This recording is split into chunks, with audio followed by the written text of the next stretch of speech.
night in the San Fernando Valley as we're set for El Camino Real football as they invade Cavalier Field to play the Cleveland Cavaliers. It's the Cavaliers' homecoming game. Hello, everybody.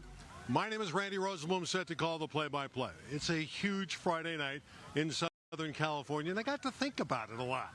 First of all, the World Series is going on. We all know that, the Dodgers and the Yankees. But that's a 7-game series. Series isn't going to be determined tonight. The Lakers are playing Phoenix. Early season game. Does it really matter that much? Then you turn your attention to football. USC Rutgers on a Friday night. No rivalry there. Neither team's having a particularly good season.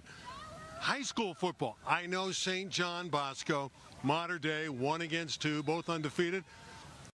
But whoever wins is probably going to have to play that team again in the playoffs. So does tonight's big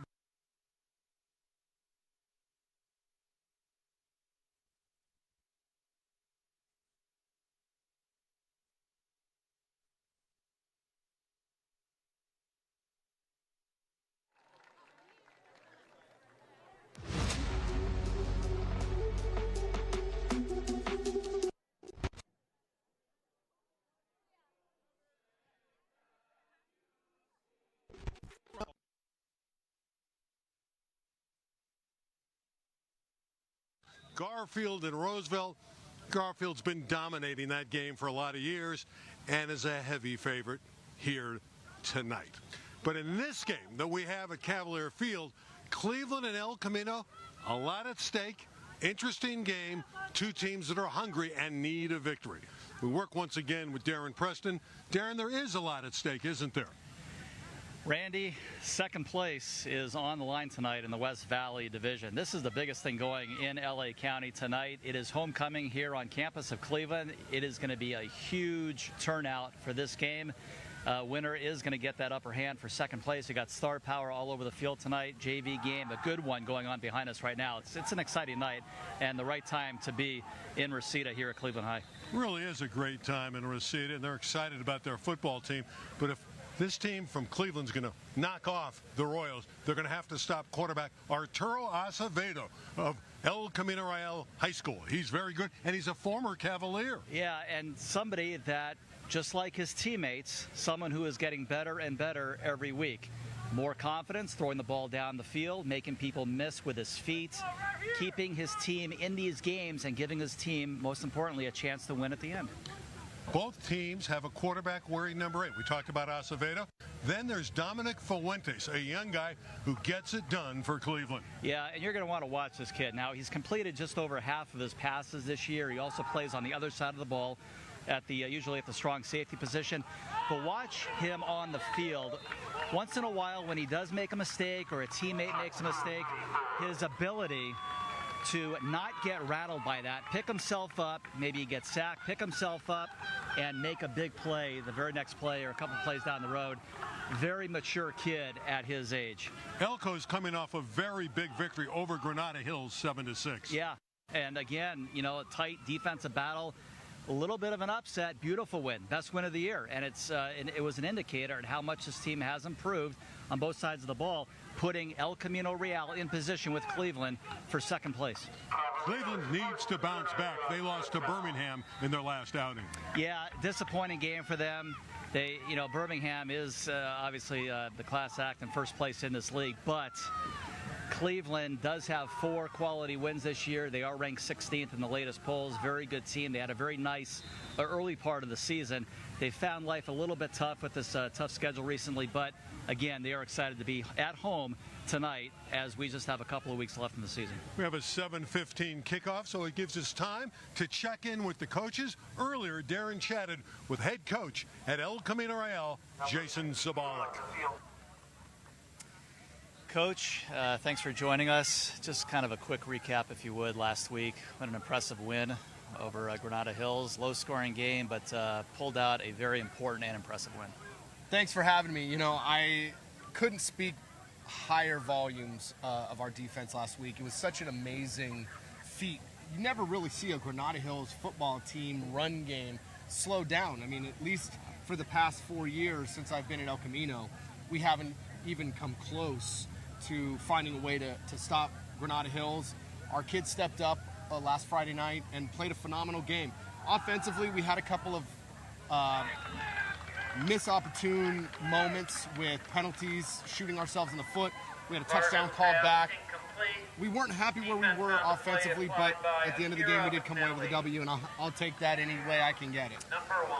Points of emphasis this week in practice. Yeah. You mentioned the run game. Well, guess what? We're seeing another team who runs the ball a lot tonight. So what did you work on in practice? What do you see on film from Cleveland? And where do you think you can win matchups tonight? And what are your challenges? Well, they're variable offensively. They go from 5 wide empty formations to double tight, power pitch, down your throat type of football. Really, we have to prepare for everything. We can't fall asleep at the wheel. The focus has really been on the onus of the offense and scoring points and making sure that we can break through. We're going to have to score points tonight. I figured we told our kids we're going to have to score 28 points in order to get a victory tonight, at the very least. Well, that's a nice segue to my next question. This is a different El Camino Real team than we saw early in the season in the non-leagues part of this year. But where has this team improved? Everyone's gotten better, I feel like, and just as a whole, Acevedo's improved, the running game's improved, the wide receivers, the defense, we saw really shine last week. But where, as you see it from the sideline, how is this a different football team as we approach November? Well, don't forget special teams. I always feel special teams has a special place in our heart, and the ability to get and win the turnover battle and getting the ball back is really important for us. But it just felt in the beginning we were just behind. We were behind the 8 ball against a North Hollywood, a Heritage Christian, a Kennedy, where we wanted to do the certain things that we thought we could do. We just weren't able to execute at a high pitch. And our level of execution went up, especially on the defensive side of the ball. But special teams has also played a very important role for us. So that was also part of our focus this week, is making sure we shore up any mistakes and not making those bonehead moves that will prevent us from scoring points. What's a home run for you the last couple of games? Obviously, you got the one tonight, and then you got the final regular season game next week. Just what do you want to achieve, do you think, the most on the field as we get to November here? Finishing strong. Yeah. You know, we started off slow. To be able to get to a certain point where we feel we could be comfortable wherever we're dealt in the playoff card brackets and playing good football. You know, I want to start playing more mistake-free football. We're going to have to. We're going to see really good teams coming down the stretch in the playoffs. It starts tonight. Cleveland's a Division I football team. If we want to be able to establish our presence at the Division I level, we have to be able to conquer teams like Cleveland and things of that nature. But it's not going to be easy. Those teams just don't show up on a given Friday night and say, hey, you win the football game. It's going to be a fight. It's their homecoming. And hopefully we come ready to play. Coach, thank you. My pleasure. That was Coach Jason Sabalik joining us. We are here with first-year head coach for Cleveland, Mario Guzman. Coach, thanks for joining us. And first question to you, of course, not the outcome you wanted last week. Birmingham, we know they're extremely tough, but what do you take away positively from that game? And, you know, this is a team that's Cleveland playing very well with the 4 victories this year and in contention for second place. Biggest takeaway from last week was defense showed out like they have all year. They've kept us in every ball game. If you look at our scores, aside from last week and the West Ranch game, everything's been a 1-score game. Homecoming tonight, Yes, sir. So nice to be home, and it's going to be a packed house. We got a good JV game here, and it's going to be pretty crowded, so the kids fired up about that. They are. I've been telling them all week, right? Expect the biggest crowd of the year. As you can see, stands already starting to pack in. Want to say we sold something north of 1,300 tickets. The most that I've seen in my 4 years here. Yeah. 5 years, excuse me. The ground game is really flourishing, of course, and you got a great quarterback who plays on both sides of the ball. Just talk about those two guys and what's been improved the most throughout the season. Yeah, as far as our run game goes, we have a two-headed monster. Now we have Brandon Maldonado, Isaac Delgado running the rock. Like I said it before, right? We're a run first, second, third team. If we throw the ball, we could count on Dominic to get the ball out there, make the plays he needs to make. The great thing about Dominic is he's a 10th grader, right? Last year, he took over the offense at halftime of the Birmingham game, and he just ran with it from there. Let's talk about you personally. I played at Grant High, spent 4 years as an assistant here before getting the head coaching job. Congratulations. Thank Just you. talk about the transition and how your day-to-day duties differed back then and right now. Well, I was at Grant. I coached at Grant for about 6 seasons under Rudy Delatorre. So that kind of prepped me to come here. Definitely different ball game comparing West Valley to East Valley. Had to show up to work every day and give it my all. But as far as the head coaching duties, it's busy work, a lot of time, right? Shout out to my wife up in the stands because she puts up with my schedule and doesn't complain. And so big shout out to her. This time of year, you know, the guys, no one's 100%, right? But my question would be, what activities, physical, emotional, mental, do you put on the guys like during the course of a week to keep them fresh, keep everything fresh, and keep them focused as we get to the most important part of the season? Yeah, Mondays we keep it very light. We go just helmets, shoulder pads, mostly just helmets, right? Again, keep them fresh, just condition them a little bit. And then throughout the week, just keep things fun in the weight room, and just keep them healthy. Ice baths are huge. These kids love them. They're different breed, right? They love being in ice tubs, so that's keeping them fresh. And then just managing the amount of contact we have during practice, right? It's very quick whistles at practice. Just to, again, keep them fresh, keep them ready to go. What do you see in the battles tonight, and what's a big thing for you in these last couple of regular season games? Tonight's going to be one in the trenches, right? We've watched the last couple of weeks, our games, their games. It's going to be in the trenches, and then we're just ready to get to the playoffs, get in there healthy as possible, and make a run at it. Thanks so much. Yes, sir. That was Cleveland head coach Mario Guzman joining us. Good crowd as expected on homecoming. We're just about ready for kickoff. Cleveland has won the toss. They're going to receive. Jorge Avalos is back deep. Kicking off for ECR is Ashlyn Delat. Number 18, the young lady advancing on the ball, and we are underway. Short kick. And fairly good field position for the Cavaliers outside the 30-yard line. Gorgeous night. Doesn't feel like 68 degrees. Seems warmer than that, doesn't it, Darryl? Yeah, we were here a couple hours before the kickoff, and it felt certainly about 20 degrees warmer than that, but it has cooled off a little bit. It's turned out to be a flawless night. Yeah, there is absolutely no wind. ECR, and they're visiting white uniforms with the blue numbers. Cavaliers in red. Again, their quarterback, number 8, Dominic Fuentes. Just a sophomore, two-way performer. And this is a football team that loves to run. And they'll start with their fine running back, Isaac Delgado, and he goes nowhere. Yeah, that's an incredible start right away by the Royal front line, because as you mentioned, this is a run-oriented team, and that's going to be one of the keys tonight, of course, to victory, stopping the run. Key Cavaliers, Brandon Maldonado and Delgado, they're both outstanding running backs. Fuentes, the quarterback. Kobe Green is brilliant on defense. Cameron Green's banged up a little bit. We don't know if she's going to play tonight. And Mondragon is a tremendous two-way offensive and defensive lineman. Have you heard Coach Mario at the top of the show? He wants to win the battle in the trenches tonight. Ball control, keep the ball moving on the ground. Second and long. And again, a run play that is stacked up. That one was gobbled up in a hurry, and breaking through was Carter Rubin, 73 for ECR's Maldonado carried. It's a dust bowl out there, a lot of dust here in Reseda at Cleveland High School. Third down and long.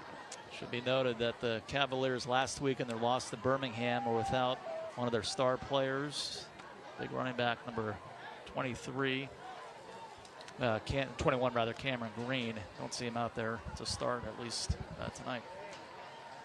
You have a nice running back room at Cleveland High School, so they can rotate 3 or 4 in there that are very good. First third down play, and our first flag. Michael Good wears the white hat. Prior to the snap, encroachment defense. 5-yard penalty, still third down. That should make the Cavaliers' chore a little bit easier. They're 4-4 on the season. ECR 3-5. There's our game officials led by Michael. Veteran crew. This El Camino Real team has come a long way since that August 23rd game when they lost at Kennedy 37-0.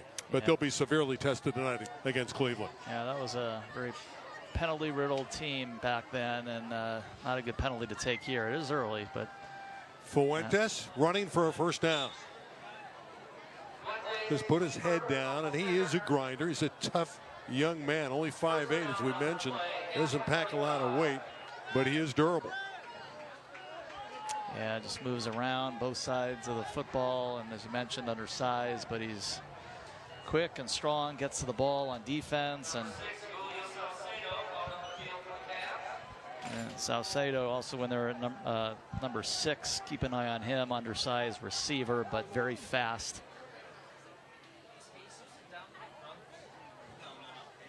Omar Alatorio, wide receiver, has come in, number 7. He brings the play with him. Cleveland's going to take a timeout early here to get organized. They've possessed the ball for about 3 minutes, looking to get on the board first on homecoming night at Cleveland High School. Good crowd on hand. Certainly the Cleveland side is packed in tightly.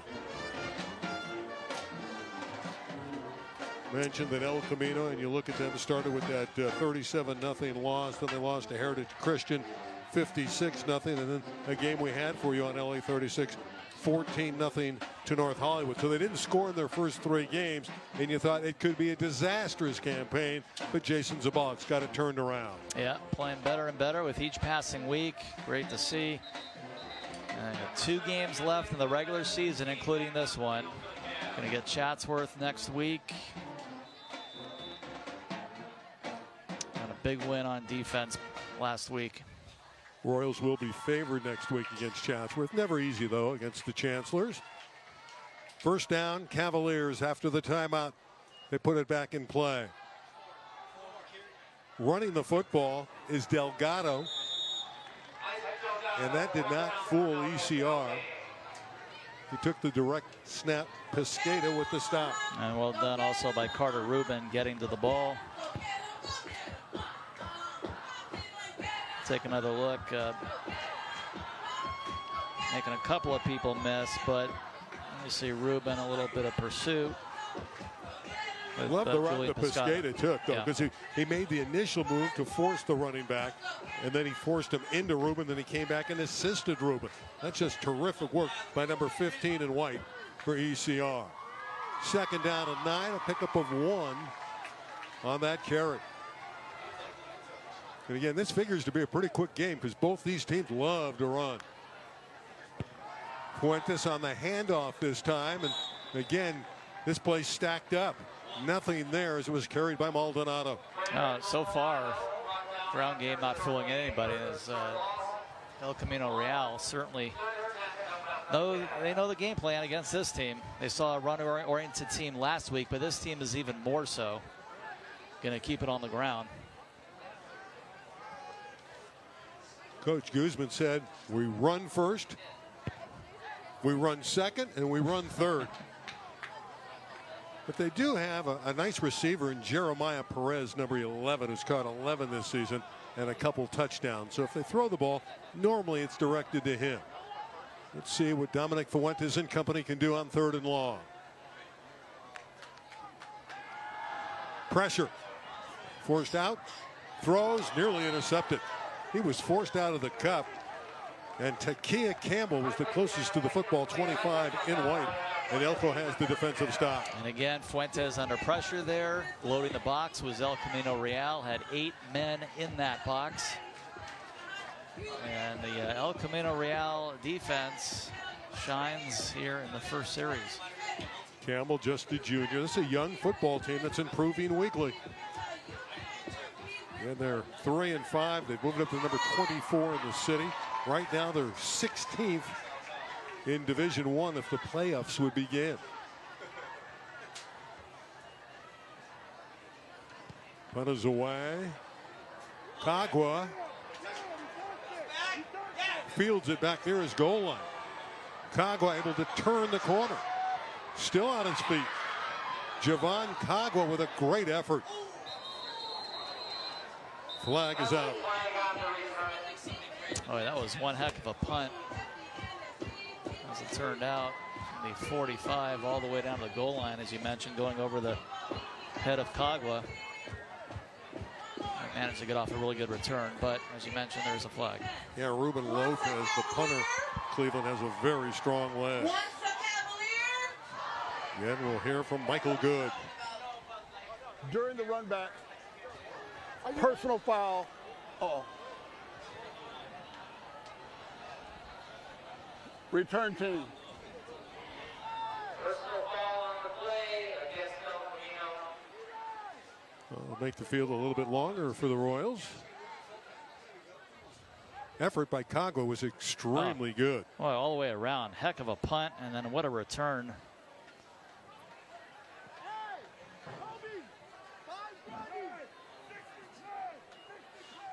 Great hitting going on early in this one.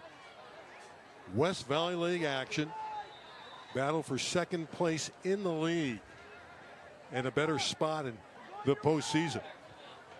Rankings are at stake. First look at the offense. Walker with the carry, and he's bottled up and thrown down. The Cavaliers defense able to bust through, led by Damian Caro, number 32, the junior linebacker. And I think this is the kind of game where, similar to last week, points are going to be at a premium, possibly, and could take one big play.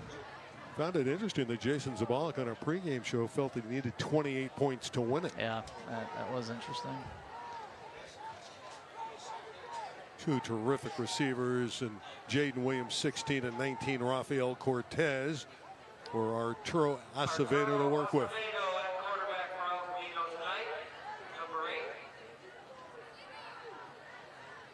Out of the gun. We've played 5 minutes. We're scoreless. And another flag.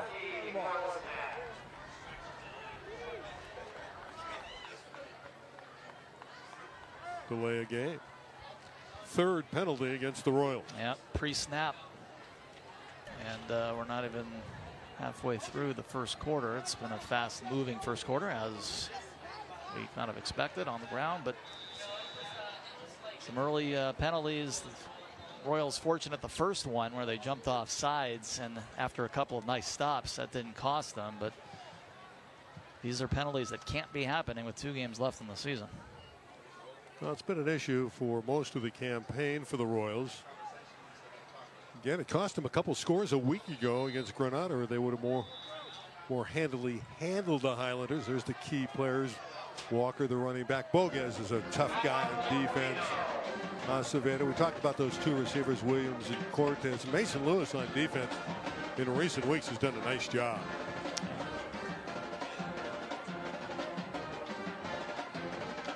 Of course, Rick Hayashida is the offensive coordinator for ECR. Congratulations to Rick Hayashida. He was the Chargers Coach of the Week in Southern California for flag football. And how about that? The week before, after the Taft game, Jason Zabalik won that award. Coach of the Week in the region, presented by the Chargers. Yeah, Taft having a very tough season, but still a win that El Camino Real really needed to get the confidence going and put the shift into another gear, you know, down the home stretch of the season here. So that was, I think, a game you can point to where things really started to turn around.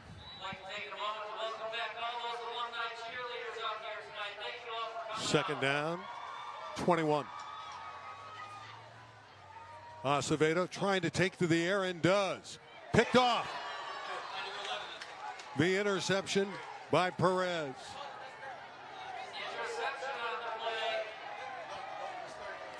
In fact, they're going to give that pick to Kobe Green. Kobe Green with the INT. Never a fan of throwing the ball across the field like that, especially deep in your own territory. And making matters worse, it was severely underthrown, making for rather easy pickings for Kobe Green. Yeah, Kobe Green averages 9 tackles a game. He's a guy that loves the game itself, and he really knew where this play was going, and he detected where the ball was thrown, and easy pick. Easy pick for Green, and just getting right in front of Cortez. And you put Cleveland obviously on the doorstep. Tremendous field position in the red zone for the Cavaliers, and an opportunity after the turnover. Penalties, backed up ECR, then the mistake.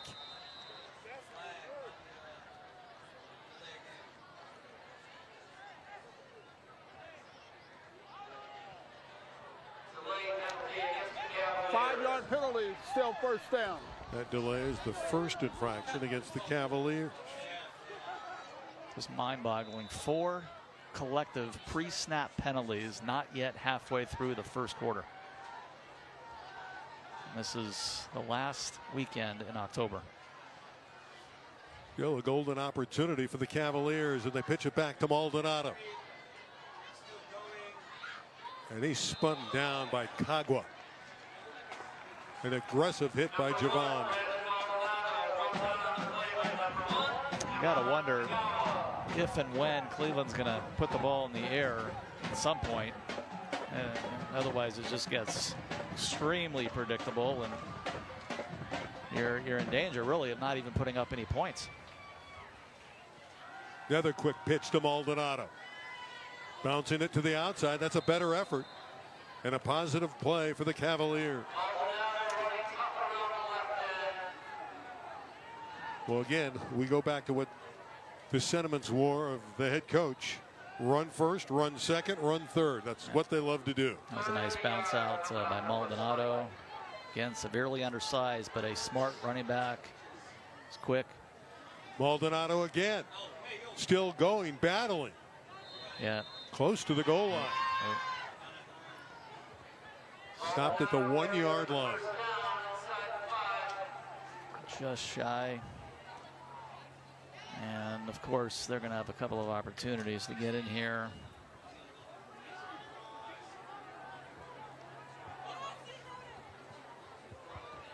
And they feel confident about their running game at Cleveland High School. That's their trademark. That's what they do best.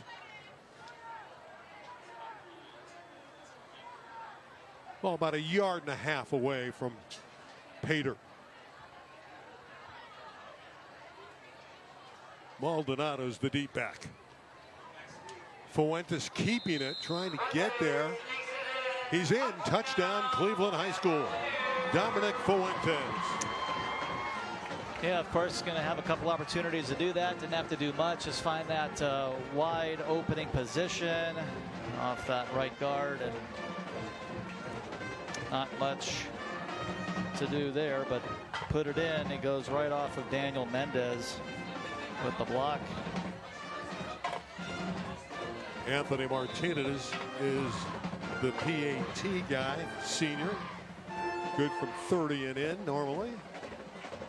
Accurate kicker. High snap. Got it through the traffic and made the kick. 7-0. 3 penalties set ECR back. Then the Acevedo interception as it was reeled in by Kobe Green. And then the sneak from Fuentes for the score. Yeah, just gotta, of course, just go back to that interception that set all this up. And, you know, with Cleveland being such a great running team, you know, the Royals stopped them on the first possession down, but it was just when you give a team possession immediately there in the red zone, a little bit too much to ask, I think, to stop him again. And they had that nice bounce off to the left side from Brandon Maldonado. That put him inside the 5. And he had several chances to run the ball in. There's the head coach. Great center, offensive lineman at Grant High School. In his first year as the head coach, Mario Guzman, just 32 years of age. Done a nice job with this Cleveland program this season.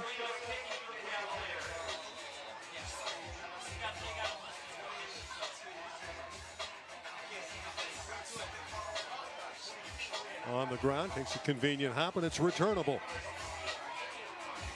Jaden Williams down the sideline. Wonderful effort. Yeah, his eyes got big on that one. He found a wide open kind of left flank area, then bounced off out to the sideline, and he's electric. We saw him in a game against Staff where he had 4 touchdown receptions. He was, as you termed, electric. Even with the stumble, this is a great return. Yep. And it makes one man miss there. Poor tackling by Jorge Avalos. But great job getting to the sideline and the yards after contact. This guy is one of the best at it. And a short field. The Royals will start from the 30-yard line. Acevedo back to the air. Foreman with it. Good gain for Isaiah Foreman, but another flag from the side judge. Looked like a little flanker screen there. Right idea. Nice play. But again, the Yellow Laundry continuing to play a big role here in the first quarter. We're hearing a possibility of this the will be a sideline warning. sideline warning. The first warning is just a warning. There's no flag. The sideline warning was to Cleveland, so the play stands.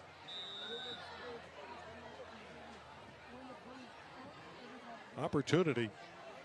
Now Williams' return is a momentum swing that, you know, a little bit you sensed El Camino was down. They gave up a touchdown on the short field. And with that return by Williams, an opportunity to even up things. Chase Jackson in the ball game, wide left. Walker up the middle. Adrian Walker bouncing it. There goes Adrian Walker. What a run by Walker. Touchdown, ECR.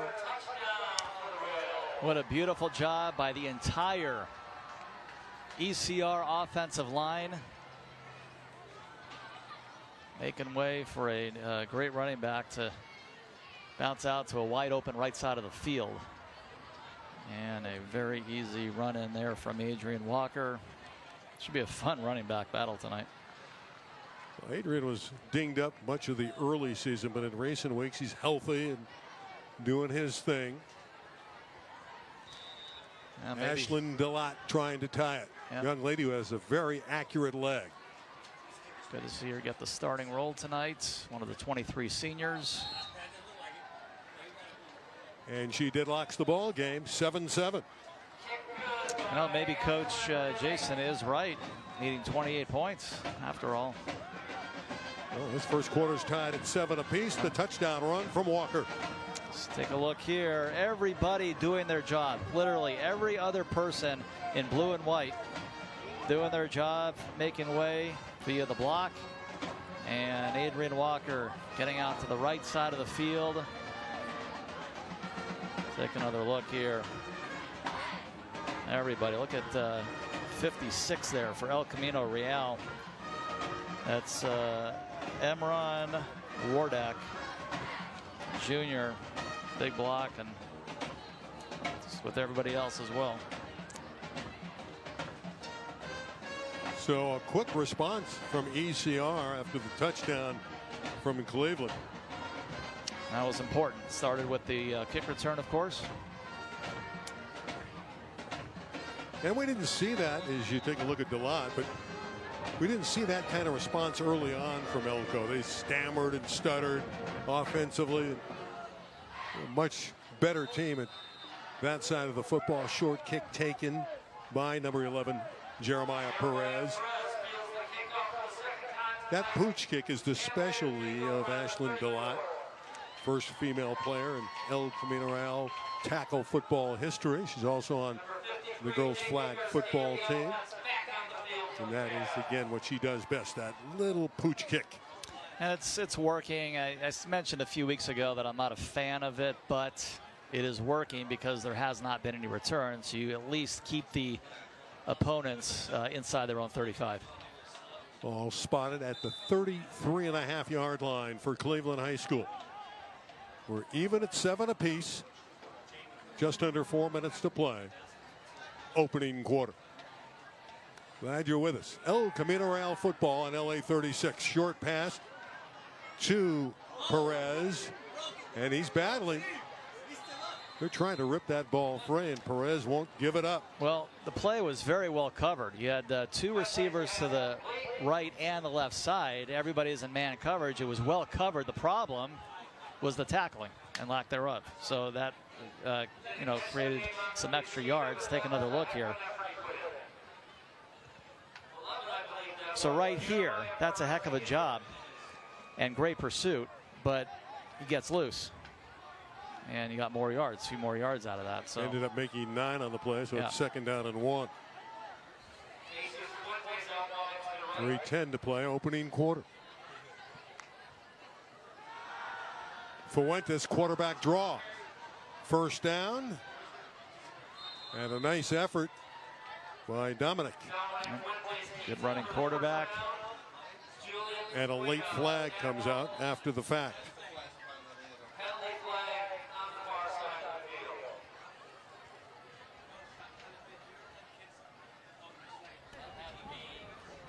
Personal foul, late hit out of bounds, defense. We're going that way. Well, they're hurting themselves, ECR. Oh, yeah. Absolutely. It's just these self-inflicted penalties that just are, very unnecessary. And all of this while we're still in quarter number 1.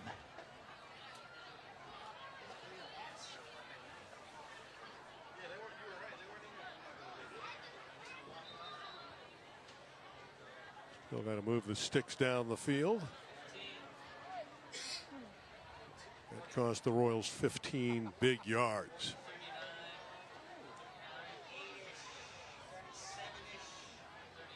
Ball inside the Royals 40.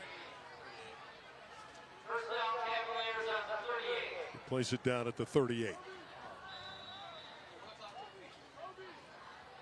Opportunity for Cleveland to regain the advantage. Fuentes near side. That was 4-on-4. Delgado trying to get the football, and he was hit hard by Shane Bogaz. You talk about perfect timing. Incomplete. Initially, I thought he may have gotten there just a tad bit too early, but without a flag, you got to say that was absolutely perfect timing by Bogaz.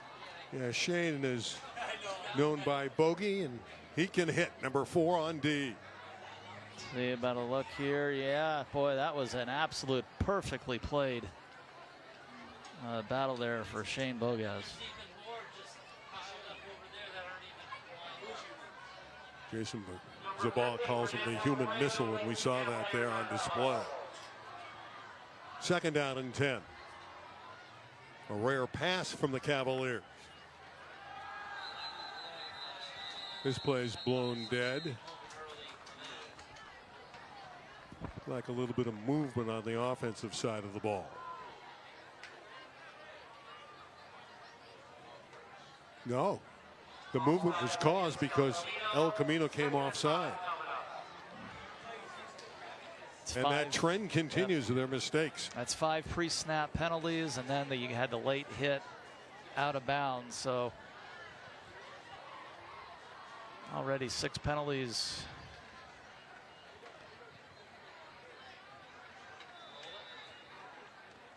Down to 2:45 left, opening quarter. 2nd and 5.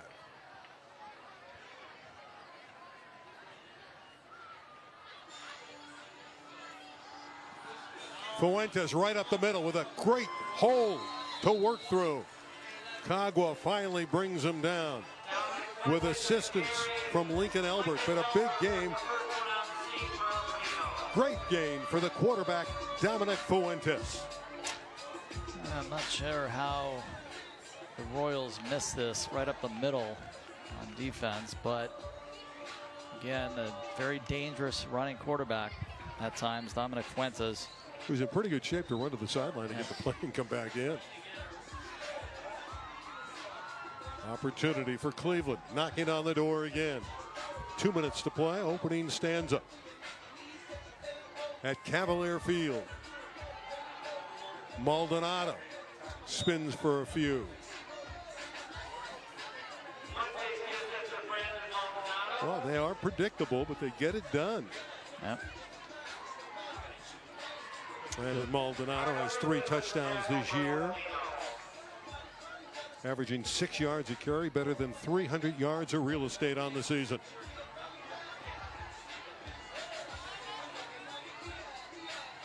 Delgado averages over 7 yards a carry and has had 3 games with better than 100 yards. Second down, 6. Just above a minute to play in a very competitive first quarter. Fuentes again calling his number. Mason Lewis got him after a short gain, 23. Better job wrapping up that time. Puts Cleveland in a 3rd down. 3rd and about 3. They'll bring in some extra size, big bodies. Daniel Mendez, an offensive lineman, comes onto the field.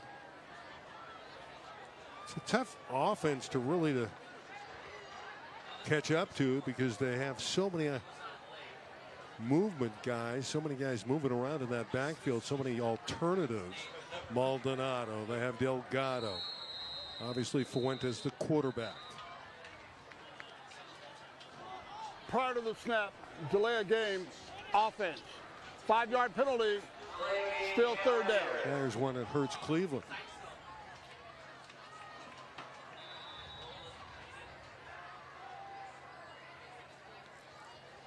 Pitch to Maldonado.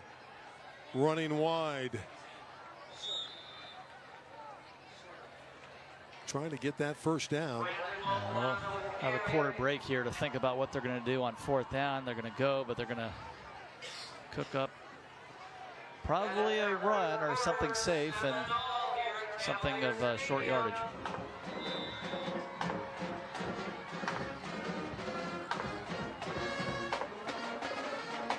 Oh, good first quarter, tied at 7. ECR's bugaboo has been too many mistakes, penalties, and obviously the 1 interception thrown by quarterback Arturo Acevedo.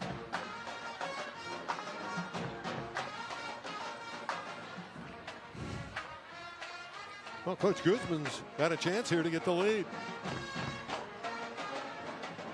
See what he dials up here.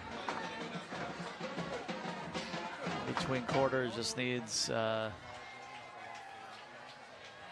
was it 4th and 1, yeah? Again, Cleveland has done well on short yardage situations throughout the season and earlier tonight because of that ability to have different options. Will Dominic Fuentes carry the ball? Will they pitch it to Brandon Maldonado? Will they go to Isaac Delgado? That's the puzzle that ECR has to solve.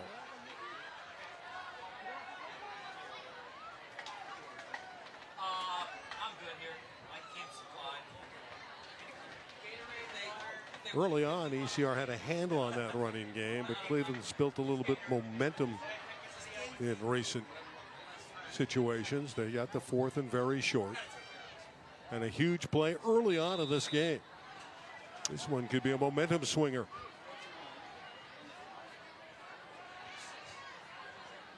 The 4th and 1. Fuentes rolling, looking, and throwing the ball. Wow. Incomplete. I am at a loss of words on that play. So so I think the down marker may have been wrong then. I cannot believe they would do that the way they have gotten down the field and the way they have played this game so far.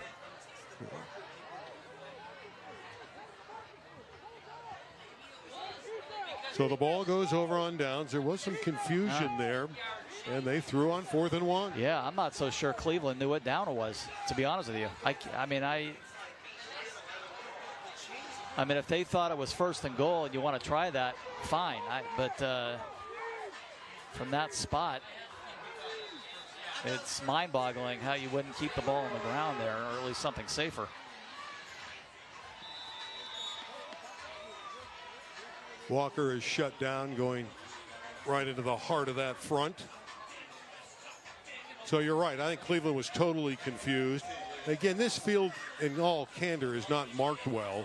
And it's hard to read where you are on the down and distance. And if those markers on the far side are a little off, it's hard for the coaches, I think, to figure out what down it is. They can't see the yard line. You know one thing, Walker didn't get anything there, and it's 2nd down and 10. The other thing is the scoreboard in between quarters had 1st down, and it took a while for that the down marker to actually change the 4. So I'm wondering by the time somebody saw it, it was just too late. Looks like Acevedo's in goal. Handoff. Bouncing it is Walker. Adrian Walker, terrific run and a 1st down, and a big play to get him out of the shadow of their own goal. Had a run of over 20 for a touchdown in the 1st quarter. Nice run here. Great blocking up front.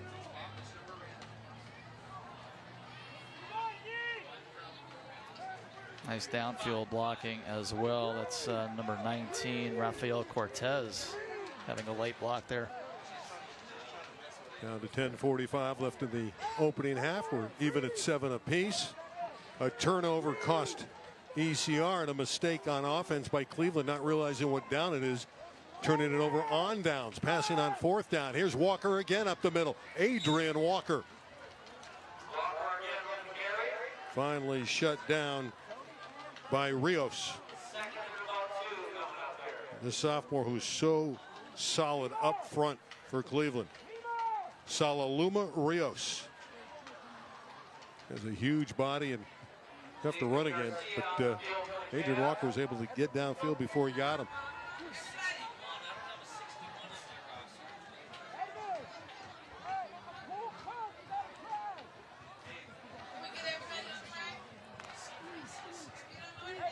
Here come the Royals.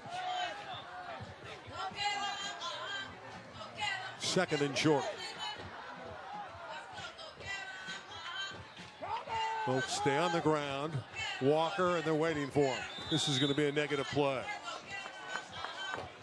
Defense able to read that one. Beautifully done by Jacob Garcia.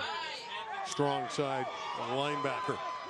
A lot of size on both sides of the line for Cleveland. That's why Coach Mario, one of the reasons Coach Mario wants to win in the trenches. Well, you got to win in the trenches to win the football game. Yep.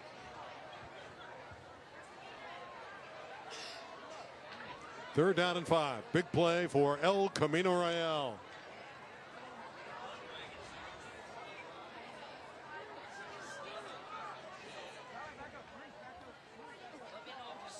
Trips to the right side for ECR. 3rd down. Will they pick it up here and keep the drive going? Acevedo to the air. He has Williams. Jaden Williams down the sideline. The long strides. He's going to go all the way, I believe. Jaden Williams scores for ECR. Yeah, you're not going to catch number 16 in open space.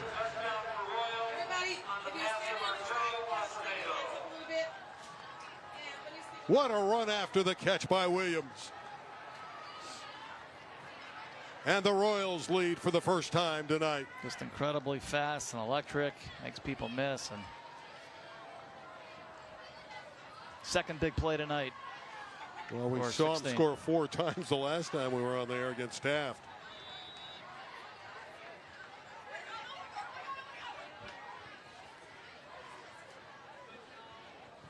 That one is blocked, and it remains 13-7.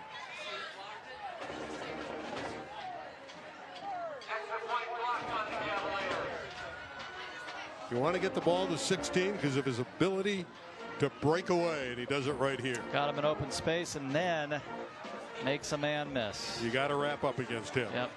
And then turns on the Jets. No chance to catch him.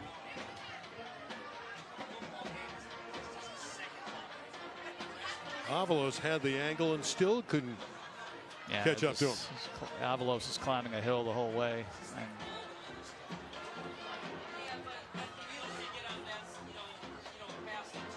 Oh, Jason said he needed 28 points. Yep. Got 2 touchdowns here in the first half, so he's well on his way. By the way, at halftime tonight, we'll meet all the seniors. There's 23 of them. Speaking of number 23 right there, as we look at Mason Lewis.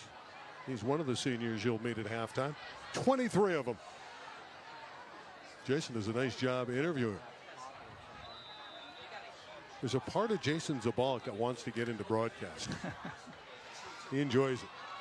DeLotte's kickoff.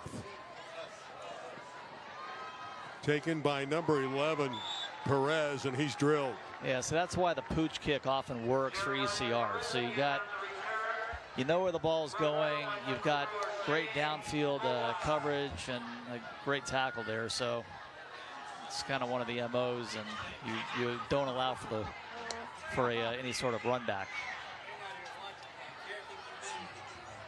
That's quite a play again by number 4, Shane Bogaz. He is one tough guy. Had 4 interceptions last year, and he was hurt just a lot of the games. First down for Cleveland. Down by 6. Fuentes trying to set up the screen and does it well. That's well designed. Late hit again on that sideline. This is reeled in by Maldonado. Yeah, I don't know. Pasquetta had to make sure he was out. So I'd like to see this again to see where that flag might have been.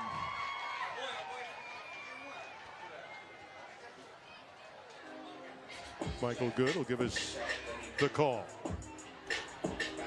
5-yard face mask, defense, number 15. Wasn't a late hit, but it was the face mask. There was that flag out of bounds, and normally that is a late hit. Let's see where we can pick it up, probably as he took him out of bounds. Beautifully done on the screen pass, as you pointed out. Maldonado, and didn't see it there. Looks but more like a the late other hit than a face mask, yeah, doesn't it? Yeah, so unless that referee who threw the flag had the angle from his side, certainly didn't see anything on that.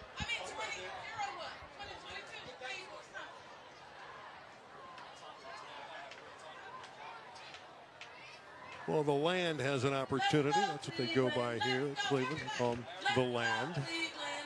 8:23 left first half. 13-7 for El Camino Royale. You know, we've taken the coat off. We're in the press box. The windows are open. It's still warm here. It's not hot. It's actually delightful. No breeze at all. They'll march off the yardage against El Camino Royale. That takes it into ECR territory down to the 48-yard line. First down, Cleveland. Looking for a touchdown and a conversion for the lead. Fly sweep with Delgado. And literally, nice job by El Camino running laterally with Delgado. Yeah, very nice job. Those are tough plays to cover, right? Put Delgado in motion on that fly sweep, and those are not easy to defend, and they certainly contained them there. There's your score at 13-7. Big play, the long pass and run from Jaden Williams, run by Arturo Acevedo. Fuentes had a short touchdown run on a sneak for Cleveland. The other touchdown was a nice effort from Adrian Walker of El Camino. Royals by 6. Second down, close to 10. Fuentes to the air. Nearly picked off, nearly caught, incomplete. Saucedo was the target. That man, Cagua, read it well, nearly had the interception. He thought he had it, and he feels like he should have had it. I think he just overran this a little bit. Yeah, just didn't reach up enough. Yeah. It was high. It was not an easy play by any stretch of the imagination. Had he been able to make it, he would have had a touchdown. Third down. Still 10 needed. Just inside 8 minutes to play. Opening half. West Valley League action. Of course, Birmingham has controlled the West Valley for years. And in all candor, they've controlled the city, winning the last 4 open division titles. Marine League is very strong this year in the city. Pass over the middle. No good. Trying to hit that one up the seam. And it's fourth down, and the defense is held, and the punting unit is coming on for Cleveland. Yep, that time Fuentes put into an obvious passing situation on 3rd and long. Well covered down the field. Take a look here. Both teams, not much going on with the passing game, although Acevedos did hit Williams for the long touchdown. That one was well over the head of Saucedo. Good punt again by Ruben Lopez. Cagua. Too much traffic for him to run through. Number 15, Jose Gomez on the tackle. Cagua is shaken up. Hate to see that. Great kid. You'll meet him at halftime as one of our seniors. Hopefully, Javon will be okay. Those two-way threats just cannot be without. Hopefully he gets up here. He's sitting up. Really had a terrific game a week ago against Granada Hills. Transfer from Northridge Military, came in last year and had the winning tackle that preserved the win against Chatsworth at the goal line a season ago. Yeah, he's walking off the field, but it just does not look good the way he's walking off.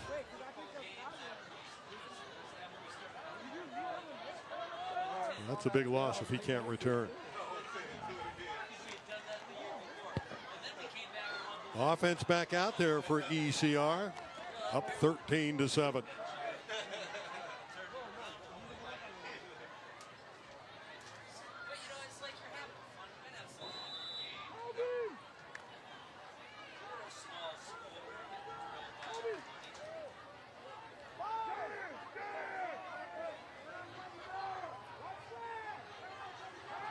Saucedo on first down to the air.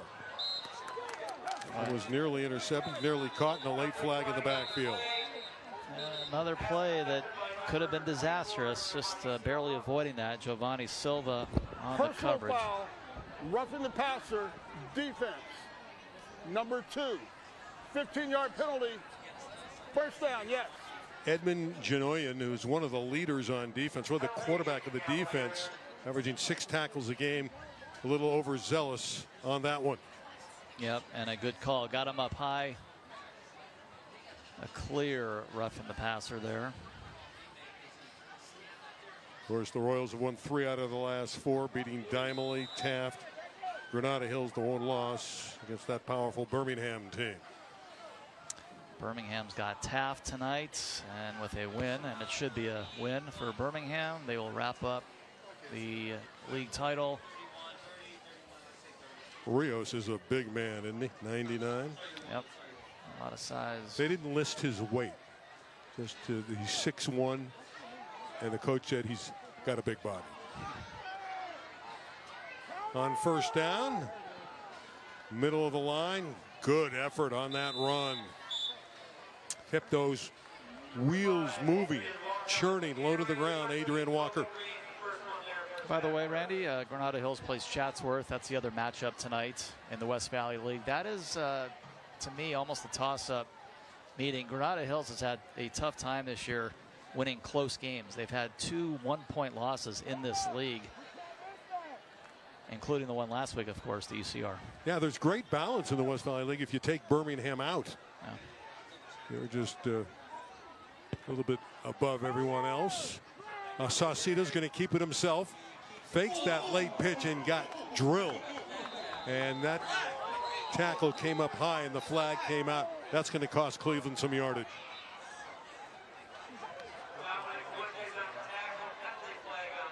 That will cost the Cavaliers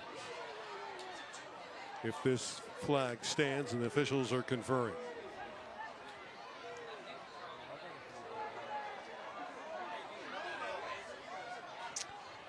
wasn't so much the tackle, it was just where it was, right? Just up high. Talking about it here.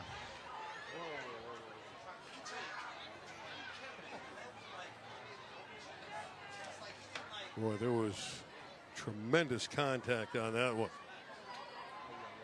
See that on Saturdays, perhaps you get a targeting call, but see where this goes.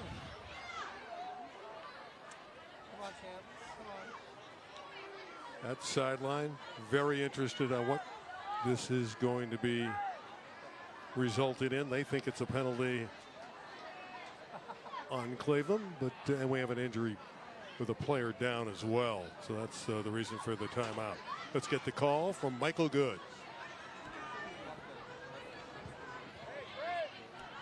We have a personal foul, helmet to helmet contact, defense. 15-yard penalty, first down. That's what we anticipated. And this was a violent collision. Yeah, Acevedo looking to throw in the flat, decides to keep it, and then there it is, right up high. So at the high school level, it's called helmet to helmet. If that happens tomorrow, it's a different story. That's quarterback on quarterback, too. That was Fuentes with the hit. Those eights colliding. Hopefully Arturo's okay. 13-7 is the arithmetic for ECR. As we mentioned, they're looking for their 4th win in their last 5 games. When this is all sorted out, the Royals are going to have excellent field position.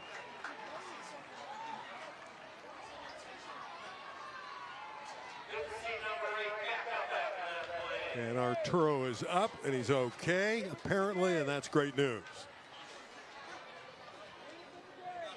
That's the problem always when you have a quarterback that likes to run it like that, especially when it's naked on the outside. And you can see how violent Dominic Fuentes is on defense. The coach said he's a hard hitter. He's not just a quarterback on offense.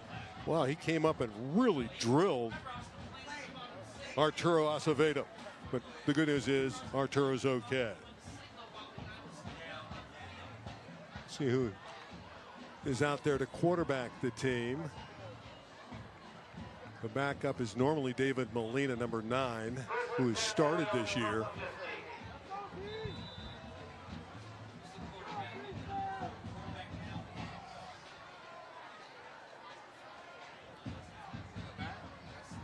Handed off, and it's not a handoff. It's Molina carrying the ball. There's David Molina.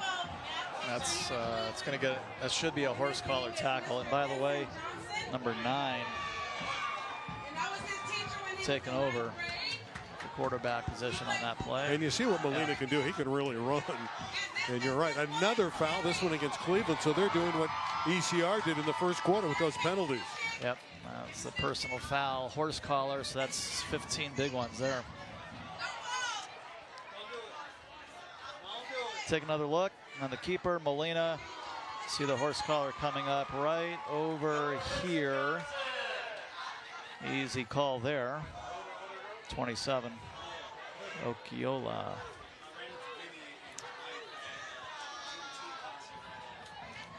Oluwafemi Okolola with the foul. These penalties are moving El Camino into a position where they could score again in the final 6.5 minutes.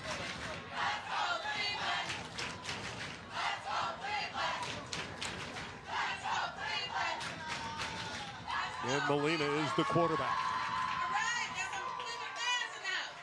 Walker in the backfield right next to him. And it is Walker right up the middle. Nice hole. That's great blocking up front and a good gain for Adrian Walker. Fuentes with the stop. Walker hits the hole in a hurry. Absolutely. Both these backs have had a big first half. It's a ground-oriented game. Been a great first half, but for the penalties that have happened a lot on both sides. Yeah, if you're Cleveland, you're really got to be shaking your head to all these fouls in the second quarter. And they've had big fouls. 15-yard variety. Molina's done a nice job taking over for Acevedo at quarterback, running the offense. Gives it to Walker again. This time he has no chance as he's thrown down by Kobe Green. Again, Green's the guy that averages 9 tackles a game.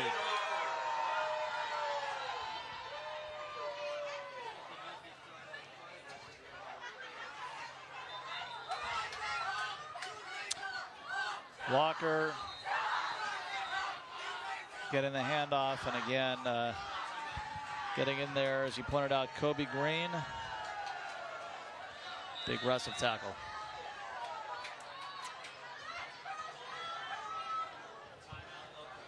Elko with the timeout. We hope and we wish all good things for Arturo Acevedo. We hope that he does return. But for the moment, it's David Molina. And that experience of starting earlier in the year before Acevedo became eligible is now something that Molina can look back on and say, hey, that was great experience for me. And he probably feels more comfortable right now. Yep, and you never know when he's when someone like that is needed. And Acevedo going down on that previous play. And number 9 gets his number, and then able to make a play for his team. I think Mario Guzman's got to be disappointed with the way his team has had all those penalties in the second quarter. Jason, I would feel, is probably feeling pretty good about things right now. The Royals had all the penalties in the first quarter. I believe 6 was the count. And that's they've seen it settle in nicely here in the second quarter in that regard. Yeah, they got the jitters out. Yeah. Third down play.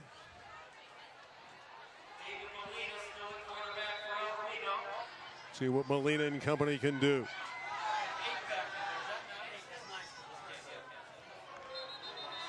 And Cleveland may have come offside. Again, in high school football, if you come across, you can't get back. Blaze blown dead. Snap, encroachment, defense. 5-yard penalty, still third down. Much more manageable now. It's going to be third down and very short. First down. In fact, now they're going to indicate first down. Yeah. Those are the types of mistakes we have seen this entire first half on each side. This particular one results in the first down instead of making them earn it. Molina driving them down the field with the help of Cleveland penalties. Just above 5 minutes to play. Adrian Walker, number 5, has been the bell cow so far in the opening half for Elko. Another flag. Prior to the snap, delay a game, offense. 5-yard penalty, still first down. Again, this one's a little bit more understandable with the new quarterback in. You don't like it, but it's understandable.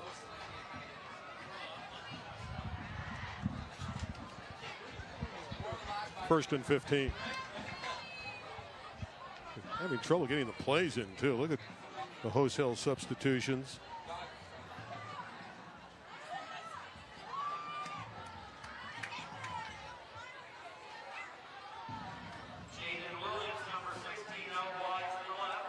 The dangerous Jaden Williams deployed to the left side.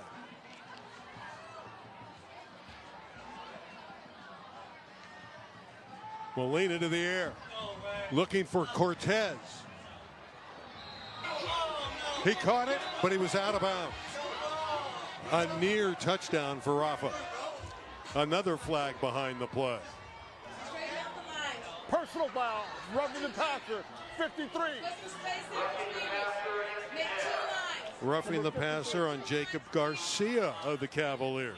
Great catch by Cortez, but as you can see, he's well outside the line. Yep, throws into coverage, just hope he gets up and he's okay, and it looks like he's fine, but just another scary moment. Took him a while. Acevedo going down just a moment ago. And he's actually kind of a little gimpy there, jogging off. Cleveland's lost its composure here with these fouls. Yes.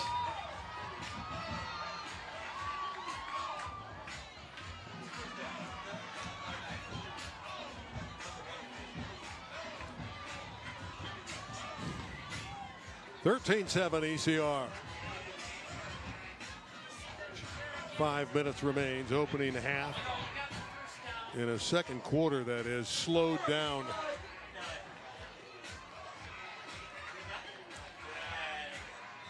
Well, Camino would love to score here and get a double score advantage.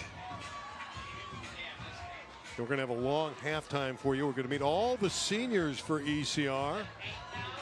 23 of them. So we're immediately going to go to that as soon as this half ends. Jason Zabal, the coach, does all the interviews. Trying to score. Throw into the corner. Is it caught? Yeah. Touchdown. 16 again. Jaden Williams, 2 touchdowns on the night. Underthrown ball, and what a job by Williams turning around and actually coming back to find the football. An incredible reception. Not a terrible throw, but a better catch. 9 touchdowns this year for Jaden Williams. 2 tonight. Again, 4 against Taft, and the lead is 19-7. Delot on for the PAT. They're not going to go for 2.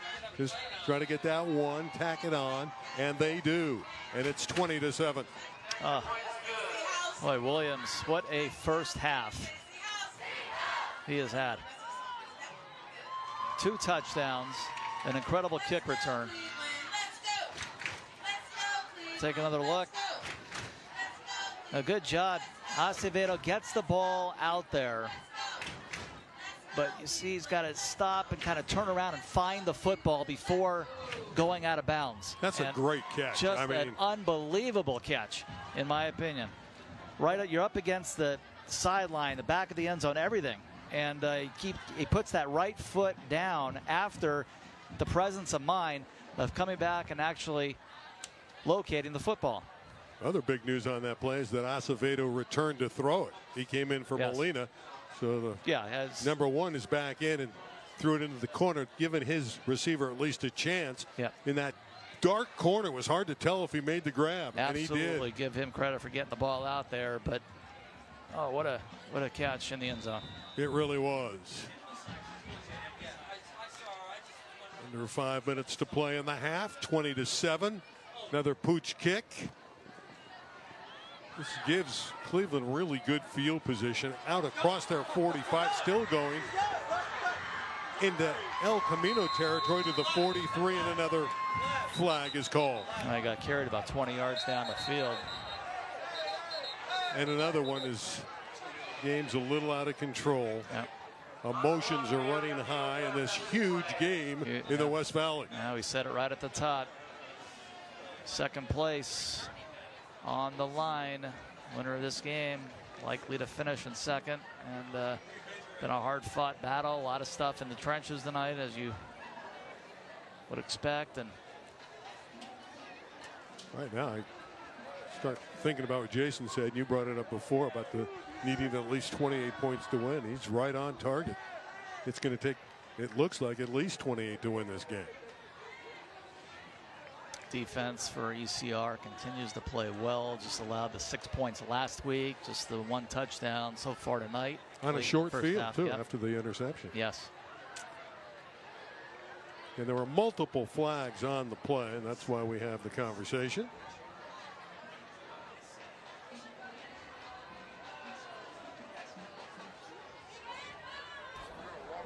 We have 2 fouls on the play. We have aiding the runner by the return team. And we have a dead ball personal foul. What was the number? 34 on the defense. So we're going to mark out both penalties. We're going to go 5 yards this way, and we're going to go 15 yards this way. So that's good news for Cleveland. They get a plus 10. Plus 10 there.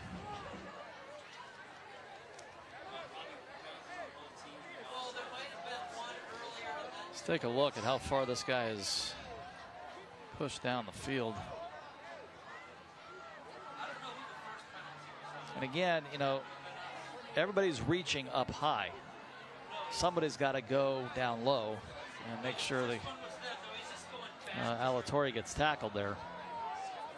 Gotta love Omar's effort on that play, carrying would-be tacklers with him. First down for Cleveland.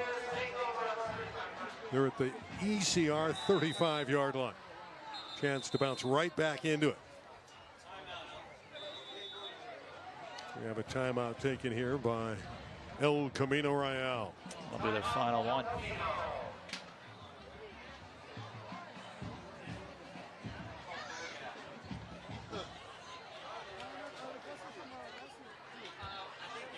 (20 to 7). ECR lighting up the scoreboard in the first half.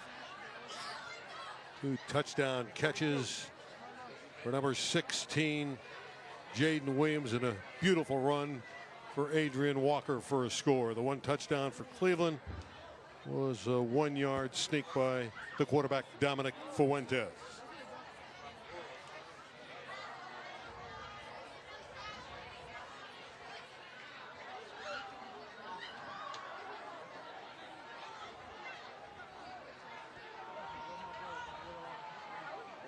Big opportunity, though, here for Cleveland to jump right back into it. Opportunity to keep the ball on the ground, chew up as much of this final 4:35 as possible, and leave ECR with not much time. Maldonado bouncing it. And a good effort. And a late flag. Way too many of those in the first half. And that was thrown downfield. You might think this one might go against ECR. Yeah, well, anytime the flag comes in late like that, often goes against the defense.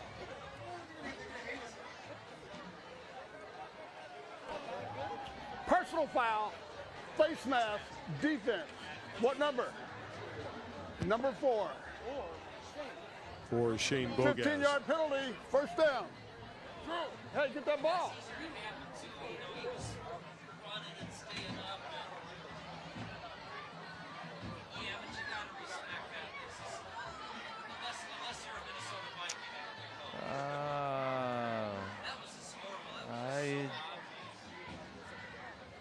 You didn't see it? I didn't see it. Sorry, I'm not saying that's the second time I didn't see a face mask. One was called, that first one that was called out of bounds. Well, they're at point blank range are the Cavaliers. First and goal right at the 10-yard line. Maldonado in the backfield with Delgado. This is Delgado carrying it. Following the left side of his line, and 4 minutes left. 4 just tackled for. Bogas got Delgado to the ground. Working the short side of the field. And a touchdown on the next play. Maldonado takes it in. Brandon Maldonado. Yeah, just a penalty. Middle drive again defensively there that really hurt ECR. The only good thing, if you can think of a good thing about this, there is still 3:38 to work with for ECR to get that back. Anthony Martinez, the senior kicker's on. Nice touchdown there for Brandon Maldonado, his 4th of the season.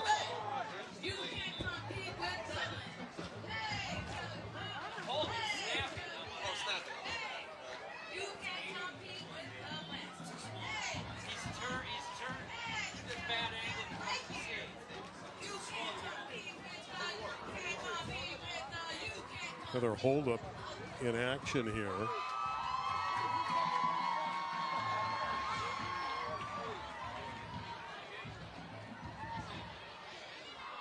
Referee Michael Good has it straightened out. Yeah, it's a clock issue. Gonna reset it. I believe the looks like they're going to put 10 seconds back on. Ran down all the way down to 3:38. Now 3:48.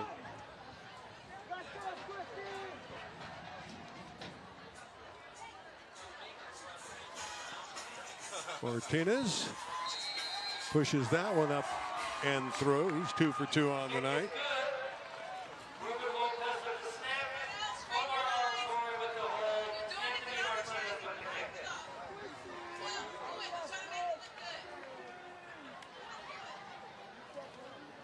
So a 2014 game in the first half.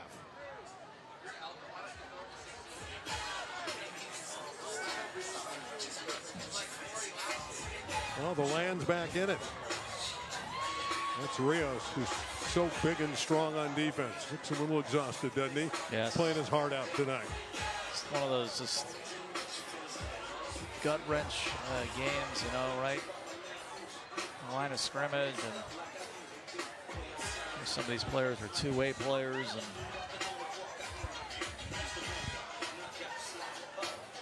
just a huge football game. 2 games left with this one. Cerritos is going to kick off, number 22, junior.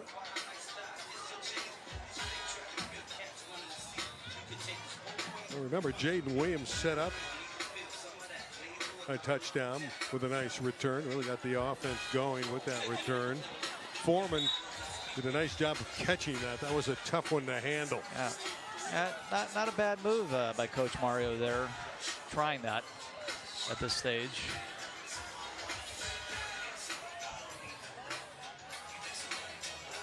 Either way, you know, the Royals do have enough time. Even if it was a long kickoff, they would have had enough time to get down the field, so you don't give them that much more by trying that. I think it was a good opportunity.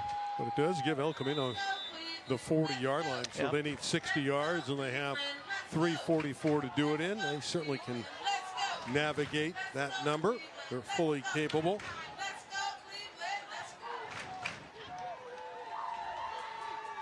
But it is good to see Acevedo back in there. Throwing 2 touchdowns tonight to Jaden Williams. Handoff, Walker. Again, he's thrown down hard. It's a very physical team from Cleveland, and Kobe Green is a real violent player. Yeah, he's been an impact player tonight on defense. Kobe Green had the interception that led to a touchdown in the first quarter.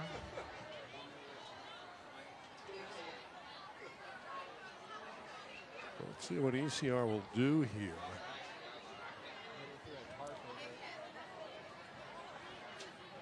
Not much Second of a down and hurry. long. Yeah, they're taking their time.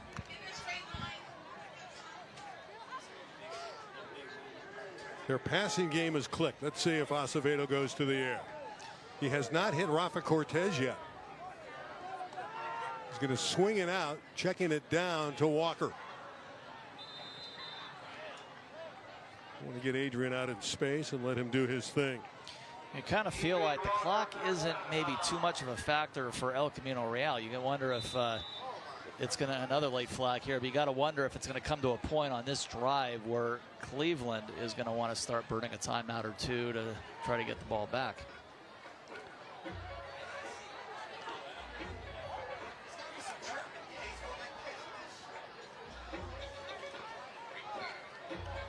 We got a dead ball, unsportsmanlike, number 32. 32.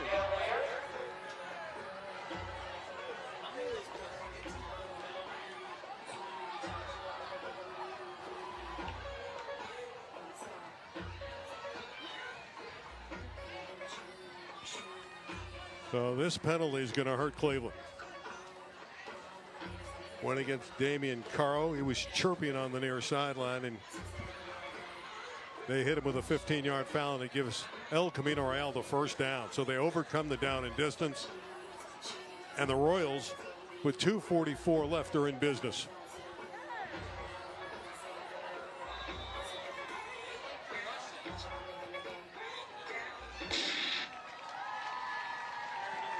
Malik up the middle. Kona Malik. First down, ECR. Dropped in the deep secondary by Jorge Avalos. That's a very well-designed play. ECR had trips to the right. You saw the fake throw in that direction, and a kind of a misled Cleveland defense there. Royals coming right back down the field. And they throw it to the side. Great dance step on that sideline. That's Rafa Cortez that caught it. That's his first catch of the evening. Yeah. You knew it was just a matter of time before they got the ball to Rafa. He's got those great mitts, great hands. It's in his area code. He's going to make the catch. So again, Cleveland's got 2 timeouts left. So let's see how quick, if ECR can get in, how quick it happens. And Kona Malik, 3 is in the backfield. He has the ball. Kona Malik. Dust flies. Goes just inside the 5.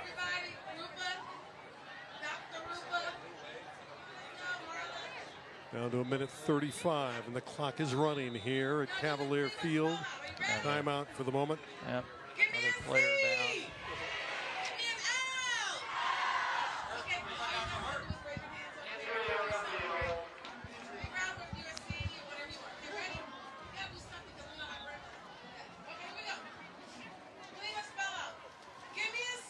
Cavalier is down.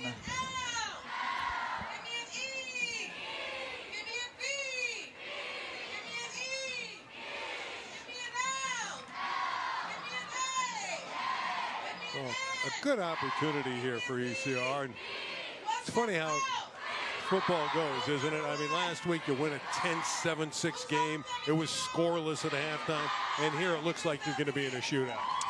Yeah, a week later. Of course, we don't know what the second half brings. And, we felt like the first half of the first quarter went by extremely fast, just in spite of all the penalties. But before you knew it, a couple of quick touchdowns. It's been 13-7 alone in the second quarter. But yeah, this is a little bit higher at this juncture than what we expected.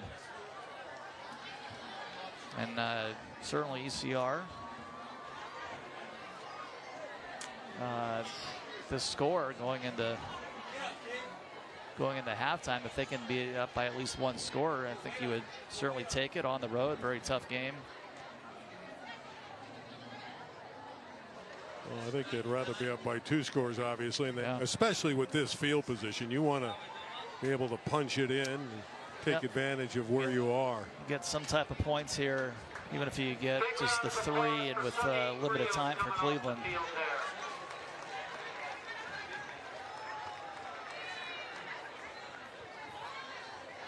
El Camino Real will also get the ball coming out in the third quarter.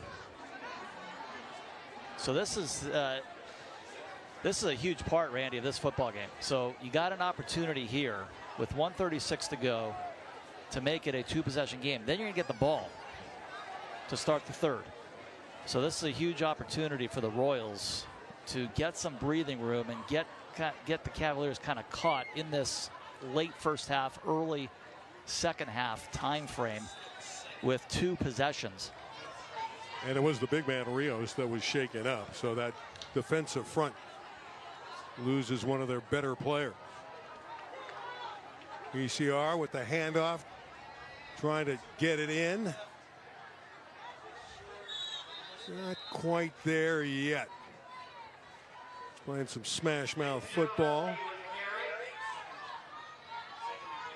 Nick Genovese with the carry. He's a very strong player. He's been a running back at ECR the last couple of years, but playing mostly defense this season, number 2. And again, you'll meet him in a few moments on our halftime show. Genovese again pushing forward. Not quite in yet. It looked like he was there. This is real close to the goal line. Battling, not reaching, trying to get there just a little bit. Not quite there, and again, they're bottled up, and the ball's going to go over on downs. They're denied. Great defense by Cleveland with 35 seconds left. That is a massive stop.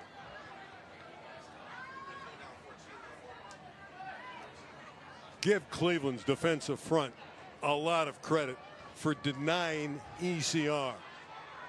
Looked like they were going to get the touchdown. They went to the big back Genovese, and he was denied. Yeah, I was just going to make a comment, wondering why they weren't calling a timeout, but it turned out that that worked out for them. Yeah, again, we're going to meet those seniors at halftime. It's 20-14. You would think Cleveland will try to do something that's simple and not risk anything. Yeah. They pitch it back, which is kind of surprising, but they're able to turn it upfield a little bit. Nice run there by Maldonado. Maldonado with the carry. Timeout taken by Cleveland, so they still have some offense in them. Interesting. This far backed up, with 28 seconds to go. Not sure I agree with it, but well, you're down 20-14. You just went down the field and scored, so you're a little bit confident. But this is 28 little seconds. risky. Yeah. Little risky. Closer to midfield, obviously you're calling timeout. I don't know if I would do that right here, but we'll see how it develops. Long first half and an entertaining one. But those penalties have also Dead ball, been involved. unsportsmanlike conduct, number 8. Yeah, that's Fuentes, the quarterback. He's feisty.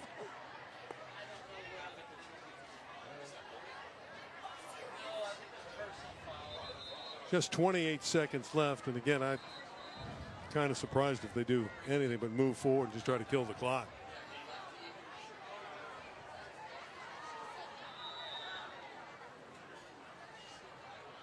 Again, a pitch to Maldonado. And that should end the half. Nobody's going to stop it here, I would think. Clock running down. Well, maybe we will get another timeout. Cleveland again takes the timeout. I'm sorry.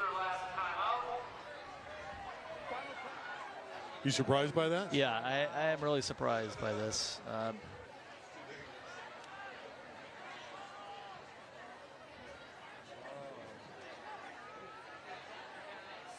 That's confidence in your offense, though, if you're Mario Guzman.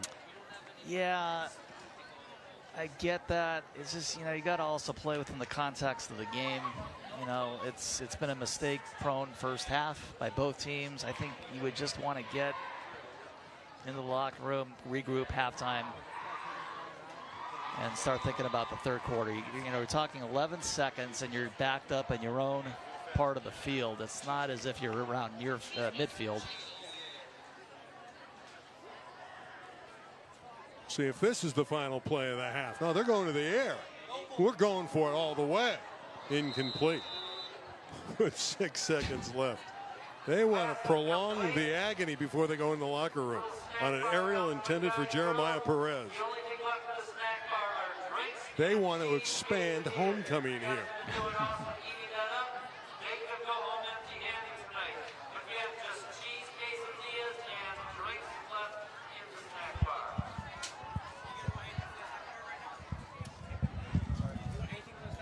Final 6 seconds. And back to the air. Brought in by Perez. And that ends the half. So at the break, it's 20-14 El Camino Real. Jason Zabalik has all the seniors. Let's meet him at intermission. All right. Thank you for having us once again.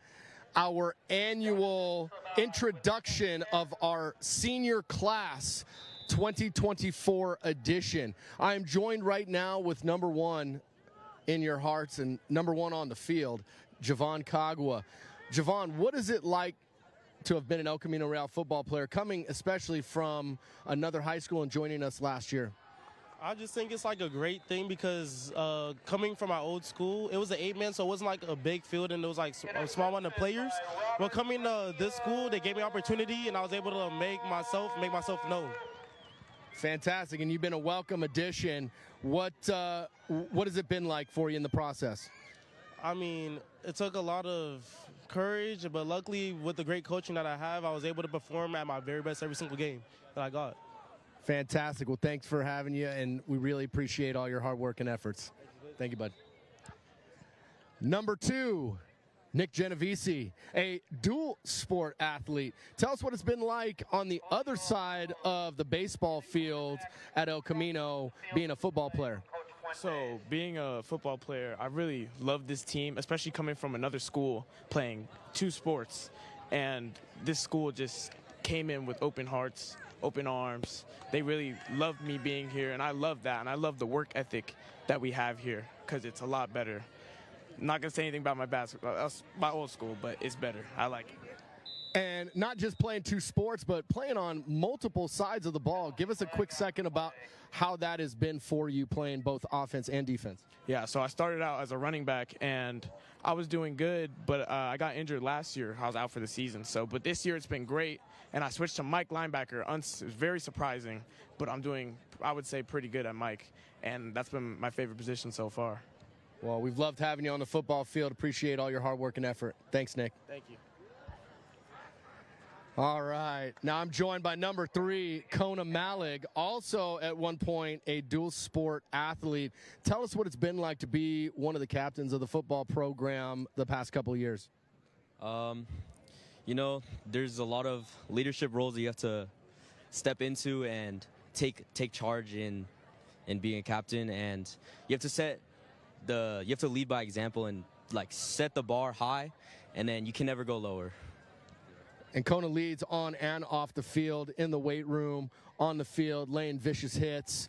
What are your plans in the upcoming future? Football in the cards for you? Probably not, but I still always am going to cherish the game, and yeah, just... Well, I'd love to see you play more than just this year. Doing a fantastic job for us. Thank you for all your hard work and effort, Kona. Really appreciate you, buddy. Eli Melendez, one of the soft-spoken men on and off the field, does a great job for us. Give us a quick snapshot of what it's been like at El Camino for you playing in the football program. Yeah, you know, it's been very humbling. You know, there's been a lot of life lessons that I'll always take from here from Elko, and just in football in general that I always, you know, apply after high school and just in life in general. You know, I think there's just a lot of great benefit of just being part of, you know, of this team and just football and just in general. It's been a great experience. Well, dealing with an injury and not suiting up tonight, but always been a good, strong part of our backbone, and we appreciate all your hard work and efforts, Eli. Appreciate it. Awesome, buddy. I'm joined by number 13, Lance Wilson. Lance, talk to us for a moment about what El Camino Real football has been for you. El Camino has been like a really good way to how I express myself and also listen my feelings at home, so I can just take off on the field. It's also been like a really great way to like make friends at school, so I don't have to like go express myself at school. I can just go hang out with my teammates, and it's just a really good time playing with my team. So team culture and good outlet, that's great to hear. But what about being on the field really excites you? Being on the field that excites me is that I can like make a play, and with everyone like to see that play happen is a really good like feeling. Like that's why I like my football. I can have like a good play. Fantastic. Unfortunately, Lance got injured this week in practice and won't be able to suit up tonight, but hopefully next week and in the playoffs and well into the future, as the future is bright for you. We really appreciate all your hard work and effort, buddy. Thank you. All right, we're joined by number 14, Isaiah Foreman. Isaiah, coming from another high school last year, jumping into the fray, going into your senior year. Give us a snapshot of what it's been like to be a part of the El Camino Real football team. It's been very exponential. It's been, you've been really welcoming, and all I can just say is thank you for letting me be a part of your team. And I've been having fun, and I continue to want to have fun. And it's just been very great. I can't even put into words how welcoming this team has been since day one. When I first came, I was very nervous, but that how welcoming this team is. The coach, the players, just meant a lot, way more better than the whole team. Well, we look forward to seeing you on the field as you've gotten a chance to now play on offense and defense, and hopefully well into the future, as the future is definitely bright as far as football is concerned for you. We definitely appreciate you coming to us and having you on the field. Have a fantastic night tonight, bud. All right. Number 15, Julian Piscata, a 4-year player for us in the program. Talk about a little bit what those 4 years have meant to you. It's been great. Ever since I joined after 8th grade culmination, Elko has welcomed me with open hands. I was able to build a family here. I was able to create, grow, not only build myself as a football player, but as a person, as an adult going on to be an adult. I've learned so much from Coach Tabalik. He's a very intelligent man, and I love being here. It's been great. Well, I appreciate the kind words, buddy. Tell us also what maybe is in store for number 15 in the future as far as football is concerned.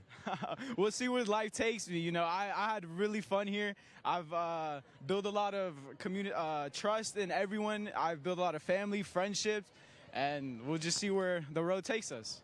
Well, we've appreciated all 4 years of being a part of your trajectory and all your hard work and efforts. Thank you, bud. Really appreciate you. Thank you. All right, number 16, Jaden Williams, coming off of a really impressive performance the last couple of weeks. Take us through once again what the last few years have meant to you. On the field, everything's been good. You know, getting moved up here my sophomore year.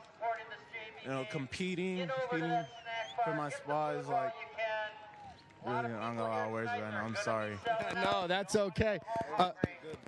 A man of few words, and that's okay. He takes care of it on and off the field, doing a great job for us. It's been a pleasure getting to coach you and watching you flourish, and hopefully bodes well for the next couple of years and continuing on to play football. Yes, thank you. Thank you so much. Good luck tonight, buddy.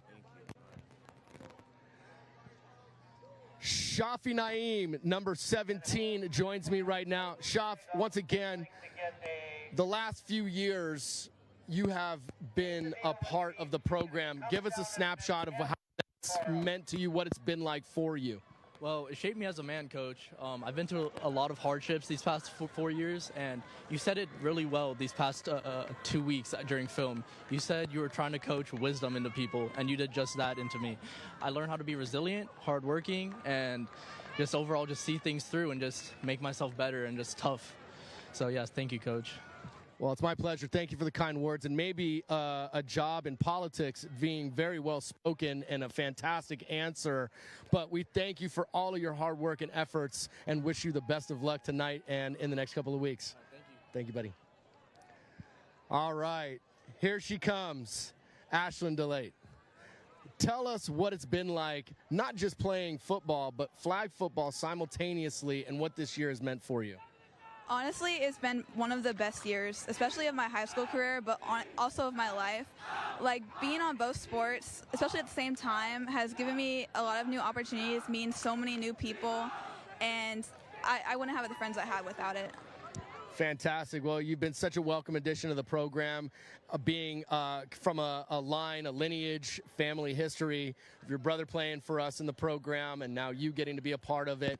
It's phenomenal. We, once again, have enjoyed your presence and appreciate all your hard work and efforts. Thank you. I'm very grateful to the coaches.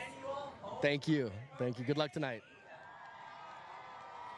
I'm joined right now by number 19, Rafa Cortez, who we missed for a year, but now he comes back home to end his illustrious career, as it speaks, with the time in this last year at El Camino.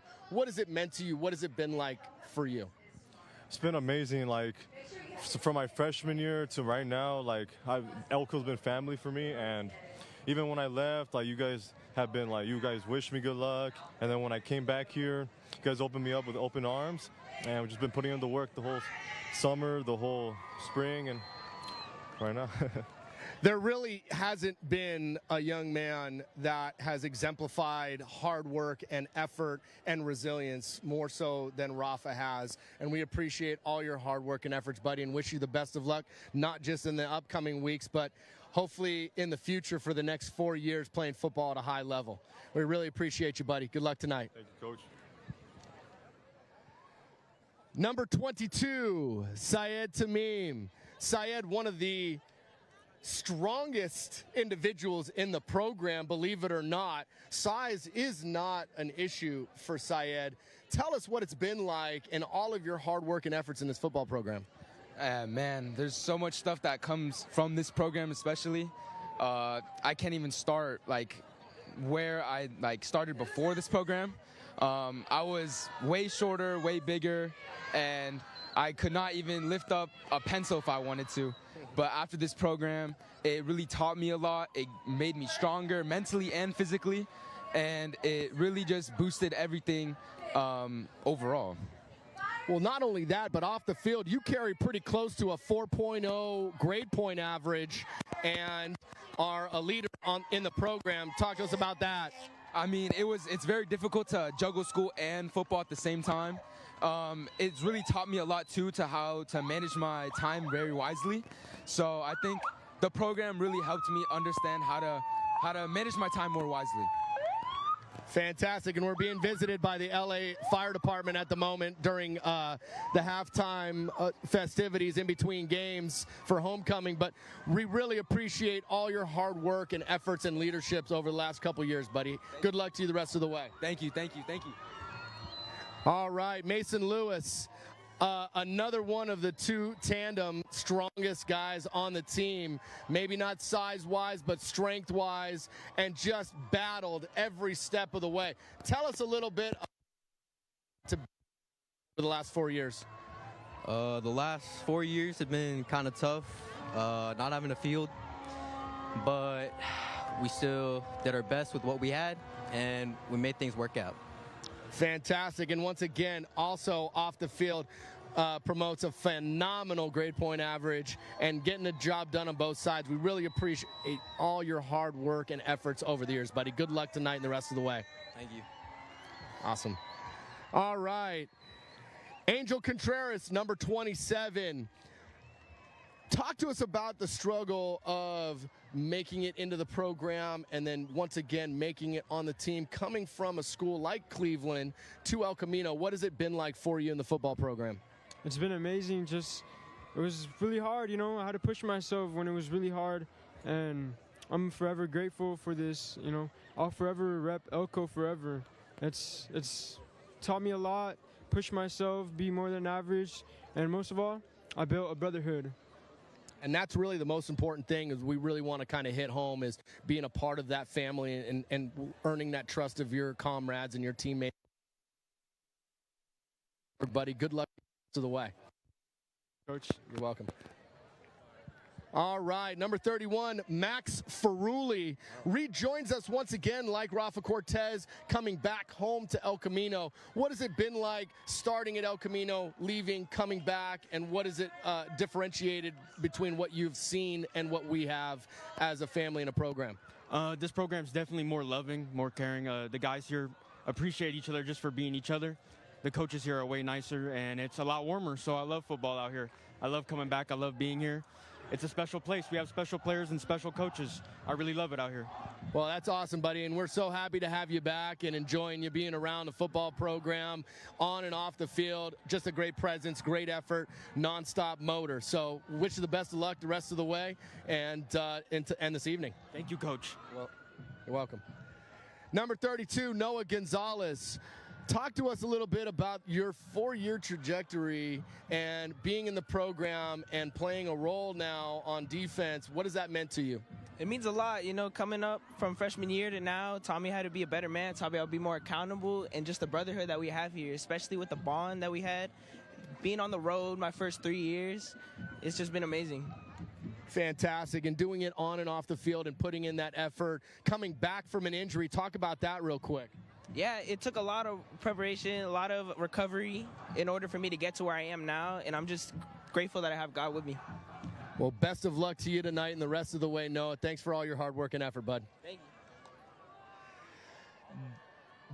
you. Jakub Macho, our international talent this year, coming all the way to us from Trnava, Slovakia. Talk to us for a second what it's been like being in America and playing American football. Actually, it's been really fun. Elko welcomed me with open hands. Like, I played football there before, like, 2 years. And, like, it's been fun. Like, it's my first time in America. Like, it's really nice. The experience very different from Slovakian experience. Because we don't usually have people watching us play the game. We just play the game between us and teams. It's been phenomenal having you around and getting to have you in class. You do it both on and off the field at such a young age. I appreciate all of your maturity and all of your hard work and efforts. We really appreciate you. Thank you. All right. Number 37, our kicker, Connor Bailey. Talk to us a little bit about coming into the program and what it's kind of meant for you as far as being a part of the El Camino Real football program. I came into the program not ever playing a down of football in my life. Actually, our very own Jose Jimenez got me to come try out junior year, and it's been a blast. It's been my junior football season flew by, and senior season I was having even more fun. And this program, it's really done a lot for me. I feel like I've been welcomed here, part of the family, and all the brothers and family I've made along the way. And even though my season was cut short, I had a hell of a time. Fantastic. Well, and you mentioned that injury where unfortunately you don't get to play and you get to watch us from the sideline, but having you around in the program and getting to be around your work and effort, it's greatly appreciated, buddy. We loved having you around. Thank you. Thank you, Coach. Have a good rest of the night, bud. You too. Number 50, Michael Betosh, one of the cogs in our offensive line. Talk to us a little bit about what it's been like, the struggle, battling injury week in and week out, and just staying strong. Well, for me, first off, I want to start off by thanking the coaches. And to answer your question, Coach Sabalik, I'd like to say that I think it really means resilience. I think a lot of this program is built on resilience. I mean, especially I came into the program at a time when we didn't have a home field. And, I mean, I think it was a big part of the coaches, you know, instilling that resilience into the whole team. And, I mean, like you said, injury week in, week out. And, you know, just that resiliency is what helps us deal with that, you know. So I'd like to thank you. Well, I appreciate it. Another warrior on and off the field supporting a phenomenal grade point average and looking at, you know, political science as a possible major. And, you know, we'll see where we go. But we wish you the best of luck, and thank you for all your hard work and effort over the last few years. Appreciate you, buddy. Number 58, Tatum Sakai, one of the stalwarts in our offensive line. Talk to us about what it's been like being a part of this program for 4 years. It's been amazing. Like, it's like a family here, and like it's so welcoming, and I love being here. Great 4 years. Love it. And been just such a phenomenal part of our offensive line and our weight program and working strong and being the guy that we can rely on to run behind every week in and week out. You're going to be sorely missed, buddy. I can tell you that much. And we definitely appreciate all your hard work and effort. Thank you. All right, our center, number 68, Jamison Forbes. We're saving the best for last here. Talk to us what it's been like. Such a far cry from where you started as a freshman, now culminating in your senior year. Tell what it's been like.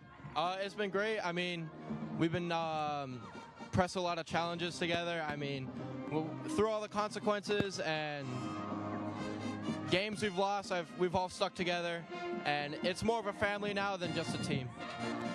Well, that's fantastic, and I'll tell you what, watching where you've come from to where you are now, it's special for me as a coach to see that, and all your hard work and effort is greatly appreciated, buddy. Thank you for all that you've done. All right, last but not least, Luke Metkin, a senior in his first year ever playing football. Give us a snapshot of what it's been like in your first year playing. I wasn't really expecting to play at the beginning of the year, but now I'm here. It's been a lot of fun. I've enjoyed it. I've gotten a lot better. And a sport that I never thought I'd play in my entire life, I've enjoyed more than almost anything I've ever done. So it's been a great time. And that's phenomenal. And I hope that we had gotten you sooner, and wish you all the best. And, you know, maybe a couple more years of football are in the cards. Maybe. I hope to play some sports in college, baseball or football, whatever it is. Fantastic. We wish you best of luck the rest of the way, buddy. Thanks for all your hard work and effort. Thank you, Coach. All right, once again. All right, wasn't that great? Meeting all those seniors. Thanks to Jason Zabalik for doing that. And really wonderful to meet all the guys. And they have a 20-14 lead at half. I have some highlights as El Camino's built this 6-point lead. A lot of nice plays in the first half. Darren, this was fun to watch. Yeah, very fun first half. A lot of nice playmakers out there. Take a look at Isaac Delgado as Cleveland did a great job keeping the ball on the ground as usual, but one of several big-time plays here.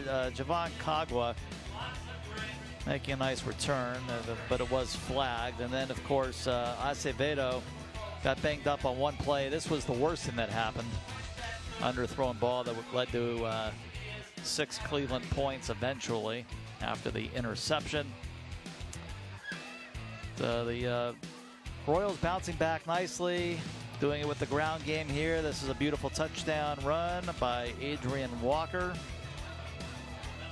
20-plus yards out. The time tied the game at 7. You had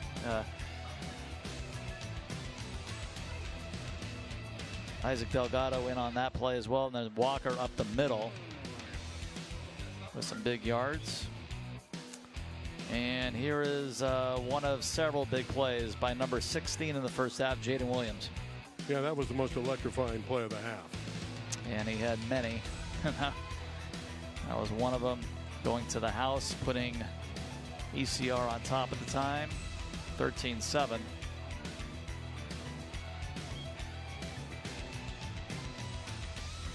Shane Bogues with the great hit on the specialty unit. Here's that other catch by Williams. Absolutely the play of the half. Second touchdown pass to Williams. And this happened, Brandon Maldonado running that in. A couple of penalties costing ECR defensively there. They trimmed the lead to 20-14. It is homecoming at Cleveland High School here at Cavalier Field, and at an extended halftime. We're just about set to go for the second half.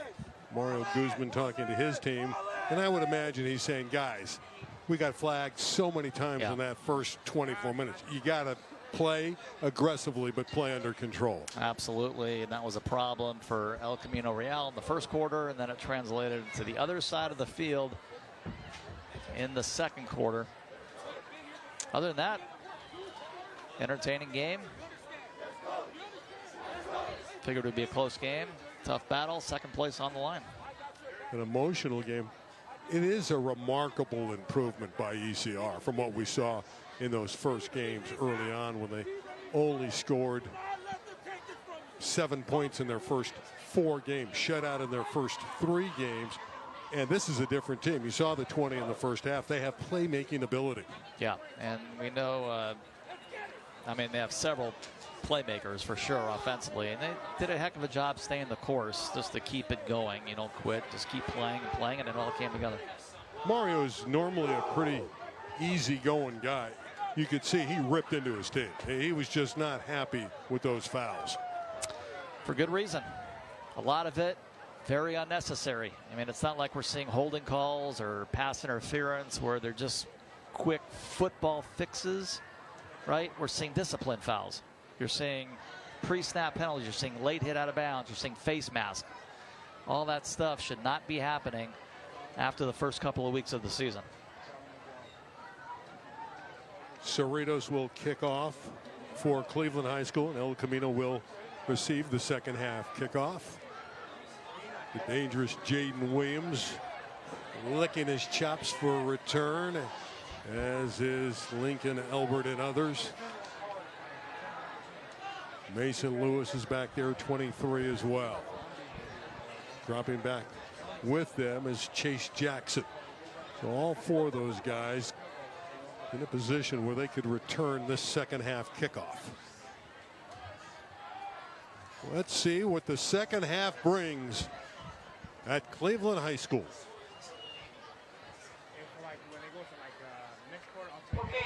Still no breeze, Darren. It's an absolutely perfect night. Yeah, 68 tonight at kickoff, but I think we've gone north of that. You think we'll have an ending here like the Dodger game where Freddie Freeman hit a walk-off grand slam?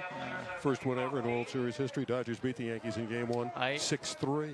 I cannot believe the halftime score of the modern of day the modern St. day John Bosco and the game. top 2 teams in the country. Halftime, 45 zip. Halftime. Modern day. Modern day. That's, again, a very young St. John Bosco team. But number 2. I get that. And really good. But they haven't faced a team quite like modern day yet. So, but it's only one game, and those teams have had a history of meeting again later on. A little bit of a delay here. Still waiting for the kick from Cerritos. Again, Cleveland came in here 4-4. El Camino around 3-5 overall. Cleveland is ranked 16th in the city. ECR number 24.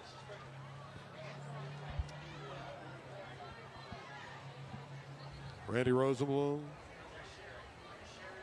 on hand with Darren Preston tonight. Glad you're with us, Darren. Thank you very much. Been fun working with you a handful of times this year. We've had a good time. I don't know what the delay is. They're still sorting it out. Michael Good is our referee, and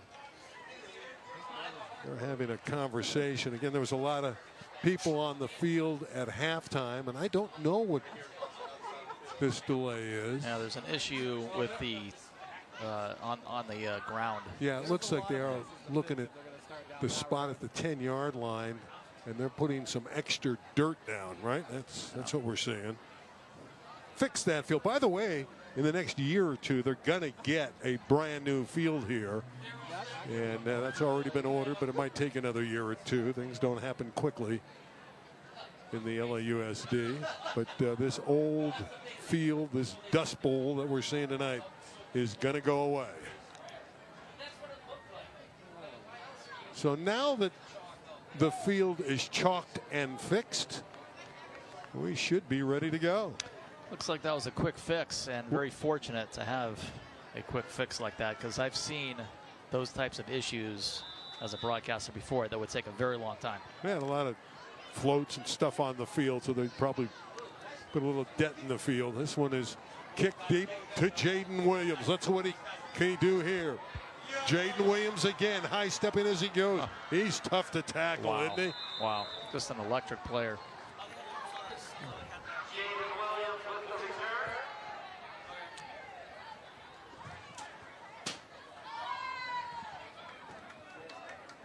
So let's see what ECR can do here as we begin the third quarter.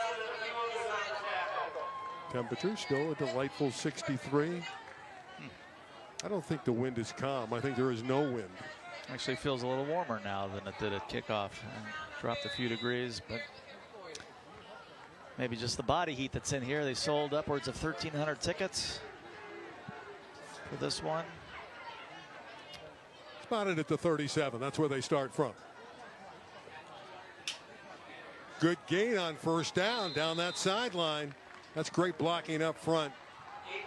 And Adrian Walker has the first down. Great to see a ground game, and that's what you want to do with a lead. Takes it out across the 45 to the 48-yard line. Well, El Camino came in thinking they needed to score at least 28. They're well on their way. They'd love dearly to get a score here to begin the third quarter and make a statement.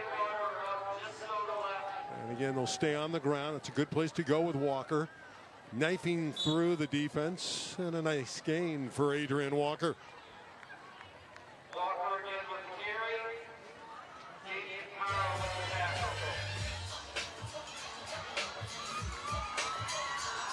He's into the Lands territory down to the 47-yard line. Picked up 5, 2nd and 5. It's a long 5. It's between 5 and 6 yards needed. And again, they're dancing. They're having a good time here at Cleveland High School in Reseda, California. Big crowd on the press box side on homecoming. 2nd down and 5. It's been Walker in this third quarter. And we have a stoppage in play. Looked like El Camino might have got a timeout called. You don't want to burn one this early in the half, but they also don't want to lose the yardage on another penalty, so they take the timeout.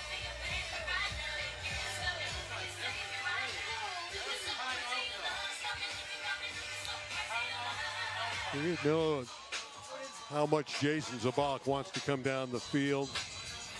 Rick Hayashida, the offensive coordinator, get a score here. So they're looking at this as a big sequence. That's why they took the timeout.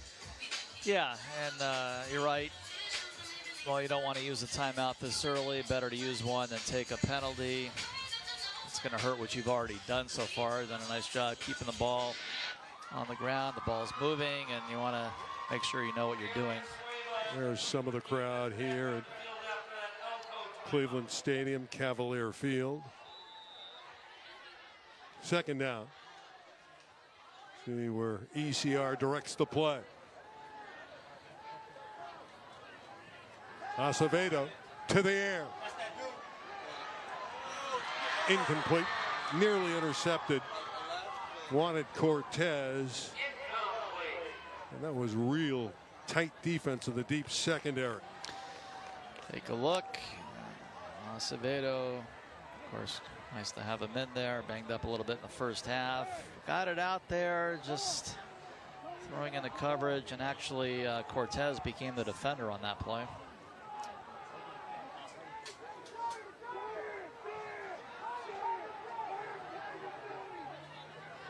Giovanni Silva nearly intercepted it. Here is Williams in space. Can he break a tackle? No, it's going to be fourth down. That time, Cleveland did a nice job of corralling the fleet-footed Jaden Williams. And it's fourth down, and a decision for ECR. And how many times on plays like that have we seen Williams end up in the end zone? So yeah, that was certainly well defended. Fourth down at about 6. Will they go for it? Just about in no man's land here on the field. Well, Acevedo's still out there. Remember, the punter is Molina, the quarterback that we saw in the first half. 4th and 6, they're going to line up for it. In fact, it's actually closer to 4th and 4. They had the marker in a different spot. That ball's thrown low to the ground. Is it caught? No good, incomplete. That should have been a first down. The pass was underthrown. Yep. So everything was dialed up. They had the right play called. Just the pass wasn't there.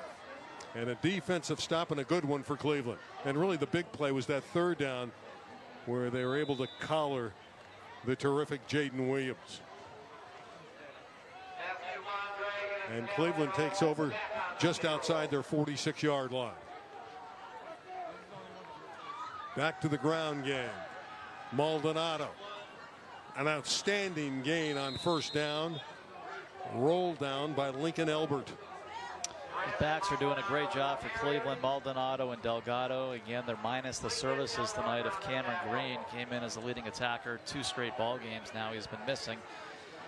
And they're managing. They run it quickly again. A little faster tempo here.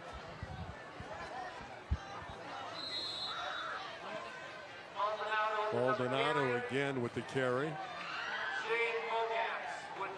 Bogaz came up and greeted him.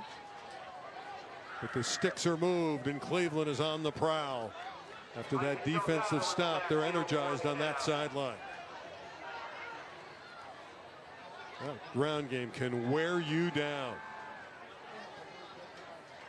Delgado with the carry. Right into the defensive front. Terrific tackle by Nick Genovese. Saw him a lot on that last goal line situation where he tried to run it in and was denied. Genovese has really been a stalwart in the middle as a linebacker. Blow this play dead. Flag is out.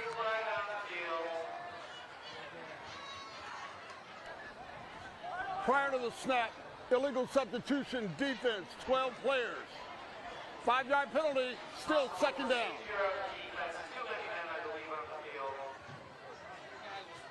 These penalties might end up deciding which team is going to get them under control. Right.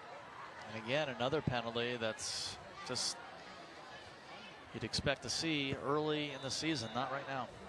El Camino had a 27 lead, and that lead is now in jeopardy. A steady diet of power pitch plays from the Cavaliers. There's Delgado driving in to make the tackle. Beautifully done by Perez and Wardick. 54 is Ethan Perez. Terrific on offense on the line. Transfer out of Heritage Christian. Able to get him back. 3rd and 4. Quarterback keep by Fuentes. Nice effort. He's got the first down and much more. Still on his feet. That's a strong run. They say he's tough as nails, and we saw it right there. That's what he does. He keeps the feet moving. And we have seen El Camino this year, and this is a dramatic turnaround from what we saw at the beginning of the season. Absolutely. Just think back to the North Hollywood game, for example. Again, this is the 16th ranked team in the city in Cleveland. Hard run by Dominic Fuentes. And you talked about it on the pregame show. When he makes mistakes, they don't seem to bother him. He's psychologically really strong. Here he goes again. And he's pushed down beautifully. That's a great play in the open space by Takia Campbell. Yeah, the outside linebacker staying with him and looked like he was going to miss him at first, but he stayed with him and brought him down. Down to 6:45 left in the 3rd quarter. Cavalier Field, we have a good one going tonight. ECR up by 6, 20-14. In a huge game in the West Valley.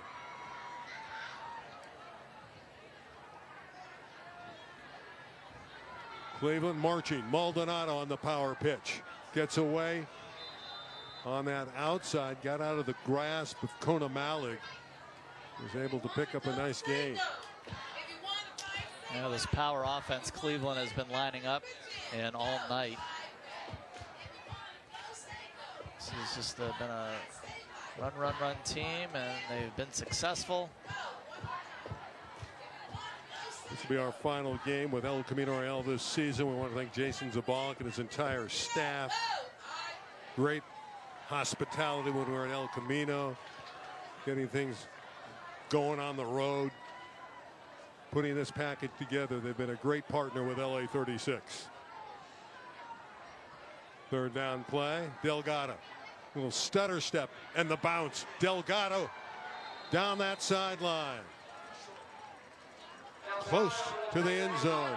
Terrific run from Isaac Delgado, the speedster. They say when he has the ball, good things happen. Ball at the 1-yard line. The pitch to Delgado. Walks in. So the game is tied on the Delgado score. Point is pending. We're equal now at 20 apiece. Well, the 3rd rushing touchdown for Cleveland. They had to march down the field a couple of times to do it. Of course, had the short field on their first touchdown. 6th touchdown rushing of the season for Isaac. So in this one, they go 54 yards, if I'm not mistaken. Martinez for the lead. Beautiful form. 21-20 Cleveland. Good football game. You take the penalties out, it could be a terrific game. But when they get the plays in there and they're clean, we've seen a lot of action. Yes. Right Great now, blocking up front. Yeah, right now it's just the block PAT, the difference. It's been that close, been that competitive. A little more scoring than I think any of us thought at this stage, but we certainly expected a great, fairly even matchup, and that's what we've been getting.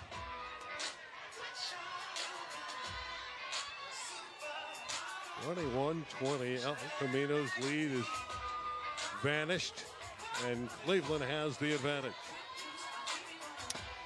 Who knows? Might have to take 30-plus points to win this game, maybe 35 or more by the time it's all said and done. You got a quarter and a half to go. It's amazing with the absence of a passing game that Cleveland is this good with the ground game. They're one-dimensional. Right. Usually if you're one-dimensional, you can't do this. And, But they're getting it done. Kudos again to El Camino Real. They've contained a lot of it, had to deal with that short field on one of those touchdowns. But outside of a couple of drives, they've been on a lot of nice tackles. Well, another opportunity for Jaden Williams with those long strides. Every time he has it, you hold your breath. Yeah, you almost wonder why teams even bother kicking it to him. Well, El Camino's offense has moved the football, so you got to feel confident you can go down the field again. I mean, they had it at midfield on that 4th and 4, and Acevedo had an open receiver and just missed him. 21-20. Now they have another opportunity. Cleveland playing stronger football. They scored the first 7. El Camino got the next 20, and now we've seen 14 unanswered points by the Cavaliers. Walker is shut down again by the ferocious hitting of Kobe Green. Kobe Green's as good a defensive player as we've seen this season on ECR football. Yep. He's just a terror, and he doesn't just take you down. He takes you down with some real authority. Second down and a dozen. Green's a sophomore. Wow, he's going to have a heck of a career here, and he'll play on Saturdays at some point. Well, this is a young football team at Cleveland. They will be very good next year. Again, their quarterback, Fuentes, is only a 10th grader. Well, Camino's young, too, even though they have those 23 seniors. A lot of depth in the program. Here's a pass and a near miss. Oh, that was close to Jaden Williams scoring again as he was slanting and breaking into the open. Just a little bit too far out in front. Timing was a little bit off between Acevedo's and Williams. Just, yeah, and it was right there. Just reach up and grab it. But well, it's third down and long. We'll send 3 to the left. See if the protection holds up for Acevedo. Another deep ball. Nearly intercepted. Threw it behind Williams. It could have easily been picked by Avalos. Yep, he had 2 red jerseys there, in fact. Oh, that drive stalled quickly. And the punting unit is on for El Camino Real with 4:11 left in the third. Have you noticed how noisy it is tonight at homecoming? They're all having a good time, and well, they should. Glad you're with us on LA36 for El Camino Real football. Molina's punt.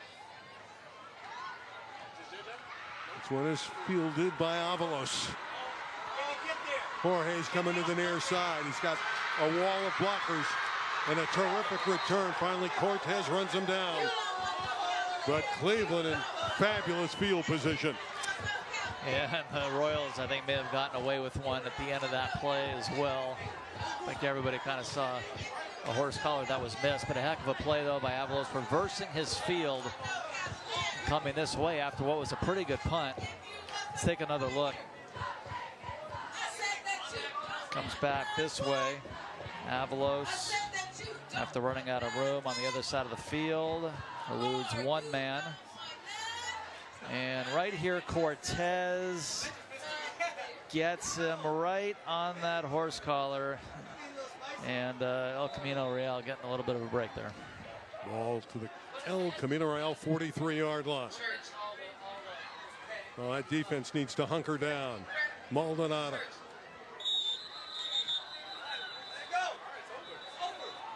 Foreman trying to tear that ball loose. We're seeing more and more of that these days with defensive players punching the ball out. Yes. It's become an art form. Yeah. There's Foreman, the transfer from North Hollywood. Short gain there. This is where I think Elko really needs to put the hammer down. They got to get that defense to get a stop. It's the last 2 times Cleveland has scored. And they're staying on the ground. They finally blown dead. Hard to tell where they end up because it's a huge scrum each and every time. So many bodies at the point of attack. Maldonado drew a lot of traffic. Saeed Tamin made the stop, 22. Inside of 3 minutes to play in the third. Third and closer to 4 needed for the Cavaliers. Will ECR get that defensive stop?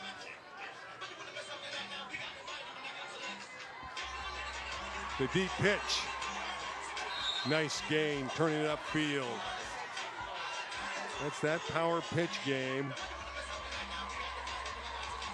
Delgado with it. He's the guy with the great speed. He's able to turn it upfield. He appears to be just shy of the necessary yardage. 4th down and less than 1. You would think that Fuentes would call his own number. Absolutely. 81 in the backfield for his blocking Ruben Lopez. Been the punter tonight for Cleveland. 4th down and 1, and it's a short one. Well, that last play certainly set this one up, so we'll see. Let's see.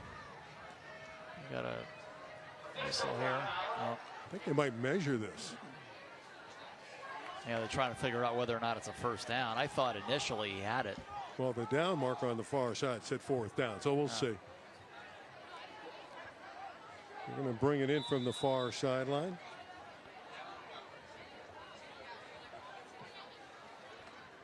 Yep, I already moved the chain, so. They do give him the first down. Yep. Well, again, you're relying on young kids with those chains on the side. We're going to have more flags. Both teams were moving. Prior to the snap, false start, offense. 5-yard penalty, still first down. Now the defense came across because there was movement in that offensive line.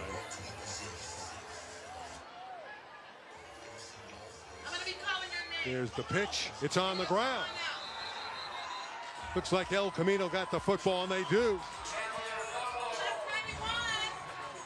Yeah, I think this was designed as either a play action or some sort of fake pitch, and the quarterback for Cleveland, Fuentes, just a little bit of indecision there, and he lost handle of the ball in the process. Genovese with the recovery for ECR. Take a look. See, this is supposed to be I believe, just a fake pitch, and he just lost control of the ball in doing so. That's the defensive stop that they were looking for and that I was talking about. Now it's up to the offense to respond. Go to Malik back in, number 3. El Camino again appears to be confused. We may see a timeout. They're walking to the side. Minute 45 left in the quarter. These timeouts, it's the second one taken by ECR, are expensive. Yeah. We're in a tight game, and we might need those later on. For this late in the season, both these teams are making too many mistakes offensively.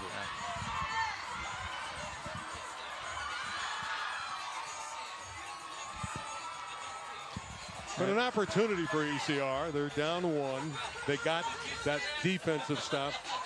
Genovese really did a nice job of getting to the football when it was on the ground and covering it.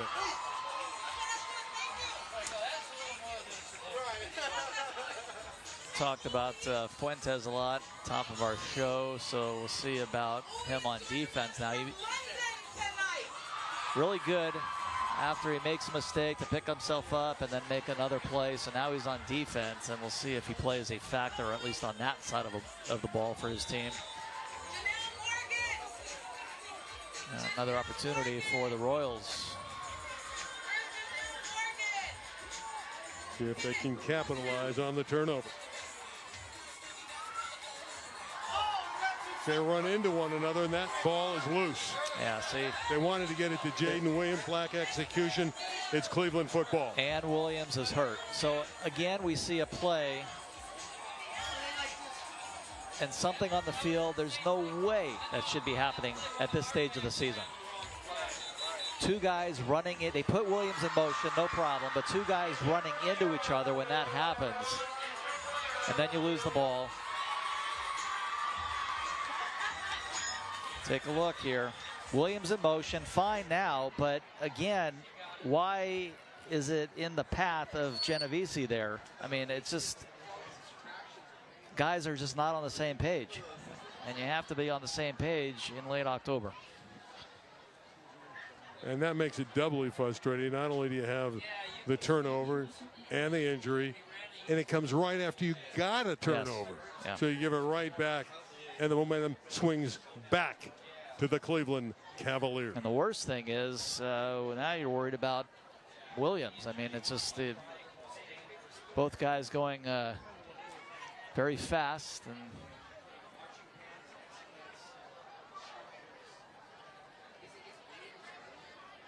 well, it's interesting with the end of the season and how the rankings go. Right now, El Camino Real is 24th. If they fall back, and I don't think a loss tonight will hurt them, they could go into the next division as we take a look at this mistake, misfortune, and just lack of execution and turnover. But if they lose next week to Chatsworth, Darren, they could fall to D2, which could, in a sense, be a blessing in disguise, right? yeah, because then they have presumably an easier path in the playoffs. Yeah, they certainly would, and it'd be very versus winnable. winning these games, and then you're then you're in D1. D1, and then it's all in order. But as you saw in that replay there, right now the concern is the health of number 16, who's one of the most electric players in the city. So freak accident, and again, friendly fire, but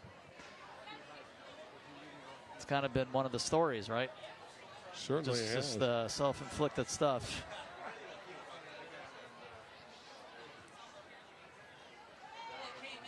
That's just a disastrous play.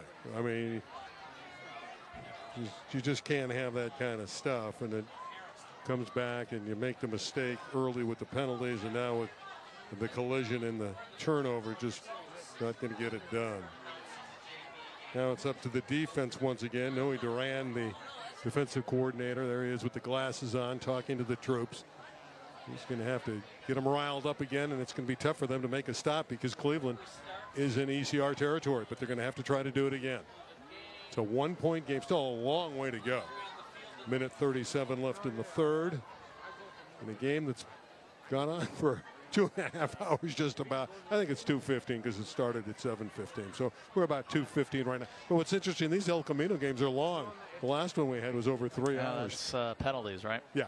So in a game like this, you'd kind of expect things to be moving, and we thought a low-scoring, ground-oriented kind of game, clock moving, quick, but when you get as many flags as you did. Well, again, the first quarter was pretty fast. Yeah. Cleveland was running it, even though there was some ECR penalties. The game moved. Yep. But in the last 2 quarters, it's been big plays, touchdowns, and then penalties. And then just the finish. That second quarter was a task and a half as well. They just kept on trying to make something happen, which didn't think was a great idea. But 28 seconds to go and you're on your own 10, I'd say take a knee. But I think Mario was trying to prove a point to his team. He was so upset with their penalties. He was going to make them work till the end, and he tried to get some plays in the last seconds, as you noted, and it just prolonged the agony and a very long second quarter. Here in the third quarter, Cleveland has been the much better football team. They've rallied back. They've taken the lead. They've controlled the game, and an opportunity to expand the lead.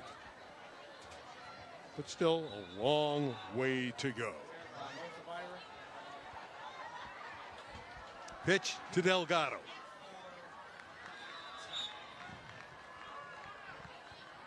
Genovese coming up to greet him. defense has held their own again this week for El Camino Real, at least 3 quarters in. They've been put into some tough situations. A couple of turnovers. That, of course, the first one giving them the short field. Now this one. I believe just twice that they've been able to get down the field tonight, Cleveland. Second down and long. They're able to move the pile. It's not fancy football, but gets the job done. Fuentes just forging forward. Bring up a third down play. We run out the third quarter. Final half minutes. Delgado's going to come off.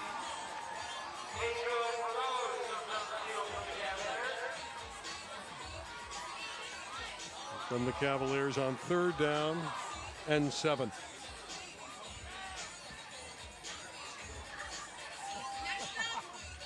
And they pitch it. Tight defense by ECR for the moment. But again, they just can't bring these ball carriers down. At the point of attack, they're making the plays, but they can't bring Maldonado down. Yeah, just when you thought the play was over, was never ruled dead. There was no whistle, and it's again, fourth down and a yard. More yards after contact, and that's going to be the end of the quarter. So we're done through 3, and ECR's getting to these ball carriers. They're just not getting them to the ground quickly. Crazy. So after 3, it's 21-20 Cleveland, and a huge fourth down and 1 coming up. It's a long one, by the way. It was really nice again to meet the 23 seniors at El Camino this year. That's what I love about that halftime show when we do that every season on the final game of the year. You know, you're seeing the guys behind the helmet. You know, you don't normally get to see that opportunity, you know, and it's great. And Jason Zabalik lines that up and brings the seniors over every season, and that's wonderful. So the final 12 minutes will decide it here. And this fourth down play will provide us with part of the answer, certainly.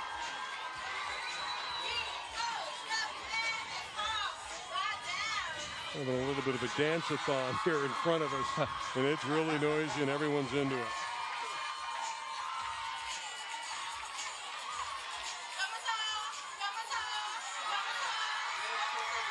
You're having fun.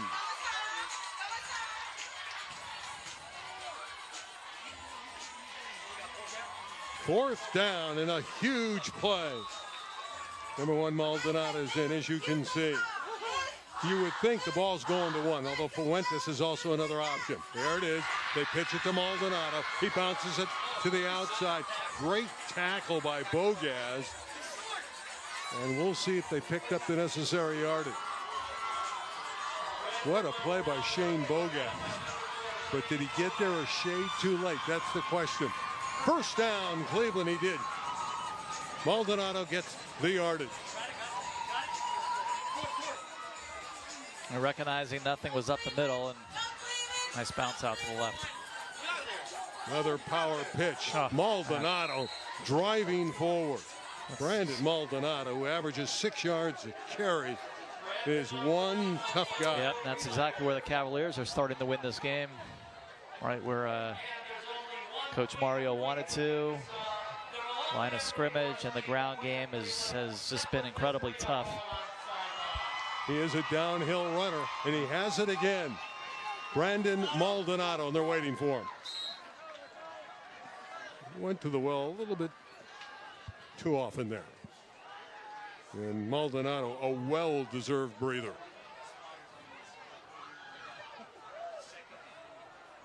That water must feel really good.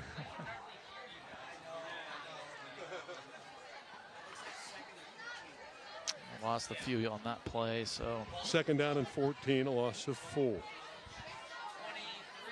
How many times have Cavs gone to the air in this game? Not a whole lot. They don't have to when you have running backs like Delgado. Bring up a third down. You can see he felt like he had an opportunity there. Yeah, He was a little disappointed. I think they tried a couple of passes in the first half, but didn't go anywhere. This has been their their whole game, and it's giving them a 1-point lead to this point in this battle for second place. See how strong Julian Pesqueda is. He brought back the running back. Throw him backwards. Here's a third down play for Fuentes. Here's a throw. Incomplete. And it's fourth down. Coming back out on the field is Brandon Maldonado.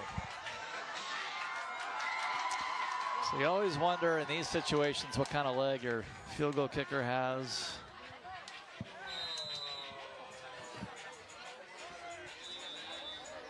Timeout taken, Cleveland.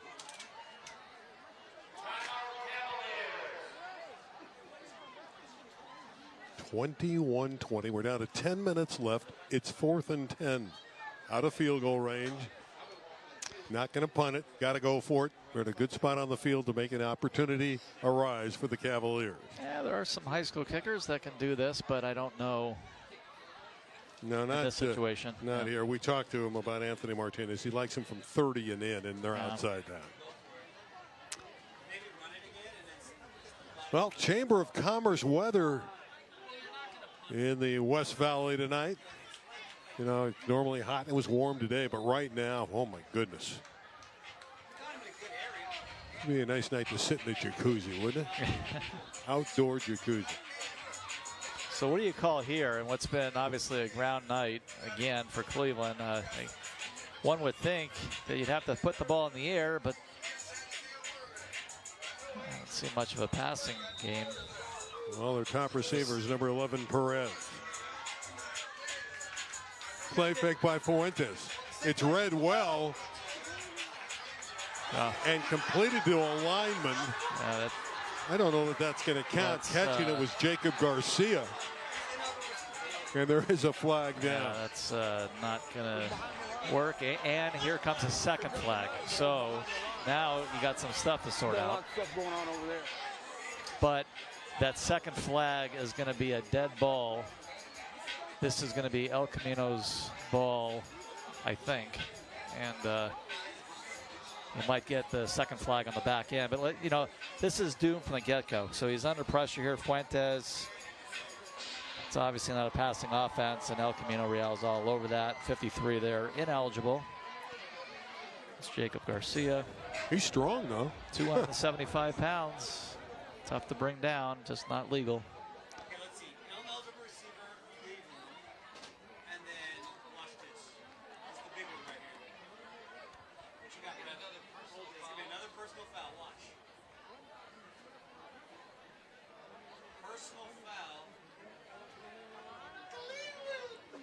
Well, he indicated that they're both on Cleveland. So we'll see if that is the case.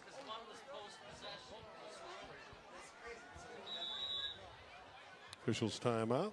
They want to make sure.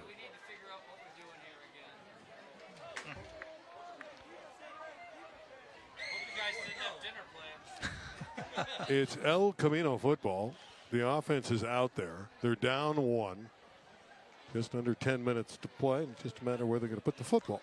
Are there more flags in this game or in the Taft game? Close. Competitive. Yeah. Yep.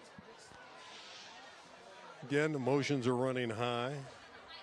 ECR will close out the season next week against Chatsworth. It's a non-television game.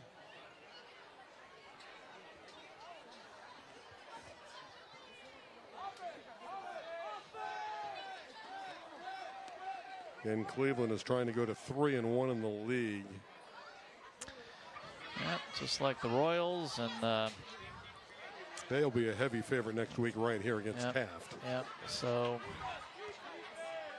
this makes this game all the more important and tougher task next week for the Royals. And Cleveland's had some good wins this year. They beat Harvard Westlake from the Southern section by 20. And a win over Crespi.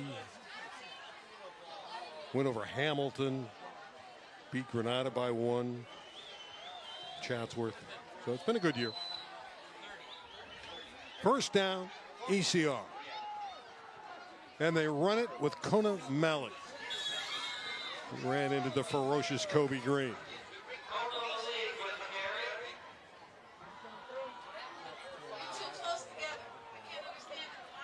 Well, you're on the road.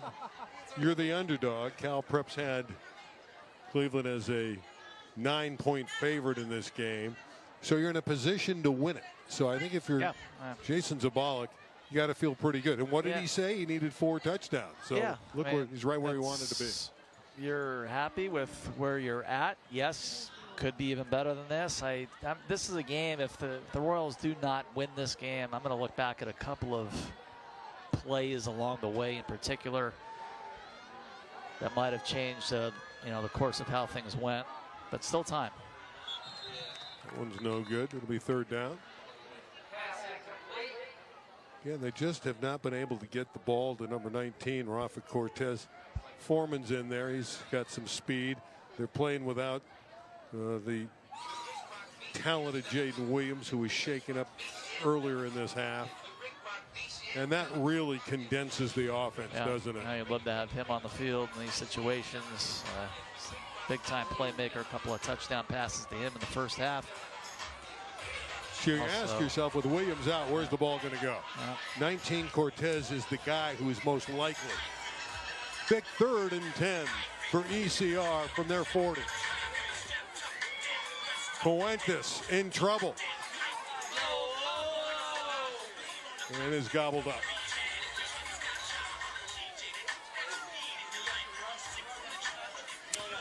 See about the flag here.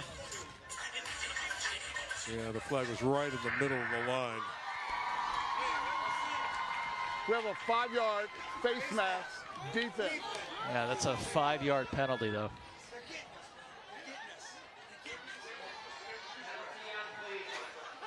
Well, the Cavaliers have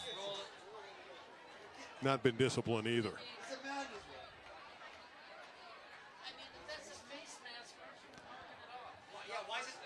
And these face masks tonight, I feel like have been phantom calls. I didn't see it there either. It's not an automatic first down at the high school level. It's 3rd down and 9. But it's another opportunity as they set up the screen, and it gets to Malig. But Malig is in a hole, and down he goes. He was trapped from the get-go, and he had no chance. And it's 4th down for El Camino. You look up at the clock, there's 8:12 to play. I think you got to play field position here. Kick it away. You got to punt it. I don't think there's any question. Yep. We have one of the players down, so we're going to have a timeout. Tremendous tackle on defense by these Cavaliers. They're starting to hit. And they've played a very good defensive second half. They have limited El Camino. No points in the back half to this stage. So the punting unit is back out there. Whatever the injury was, they're okay for the moment. Jason Zabalik with a sour look right now. He's not happy. Just not getting it done offensively in the second half. Arms folded. Disappointment right now. Molina to punt.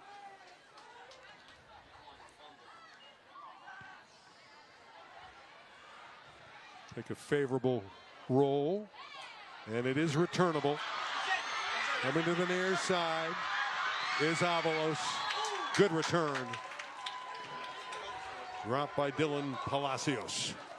Avalos, electric in his own right, especially on special teams. Does a heck of a job reversing the field. They have the right man returning kicks.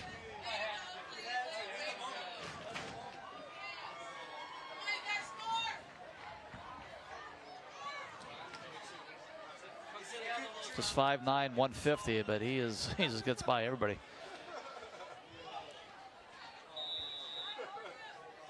Well, excellent field position for Cleveland after the nice run by Avalos. If you're He's Cleveland, one of the seniors for Cleveland, again, they're a young team. If you're Cleveland now, it's going to be the Maldonado and Delgado show. Well, this is their game. This is Maldonado, right up the middle, right up the gut. Nearly another first down. Picked up about 9 before he was bent back.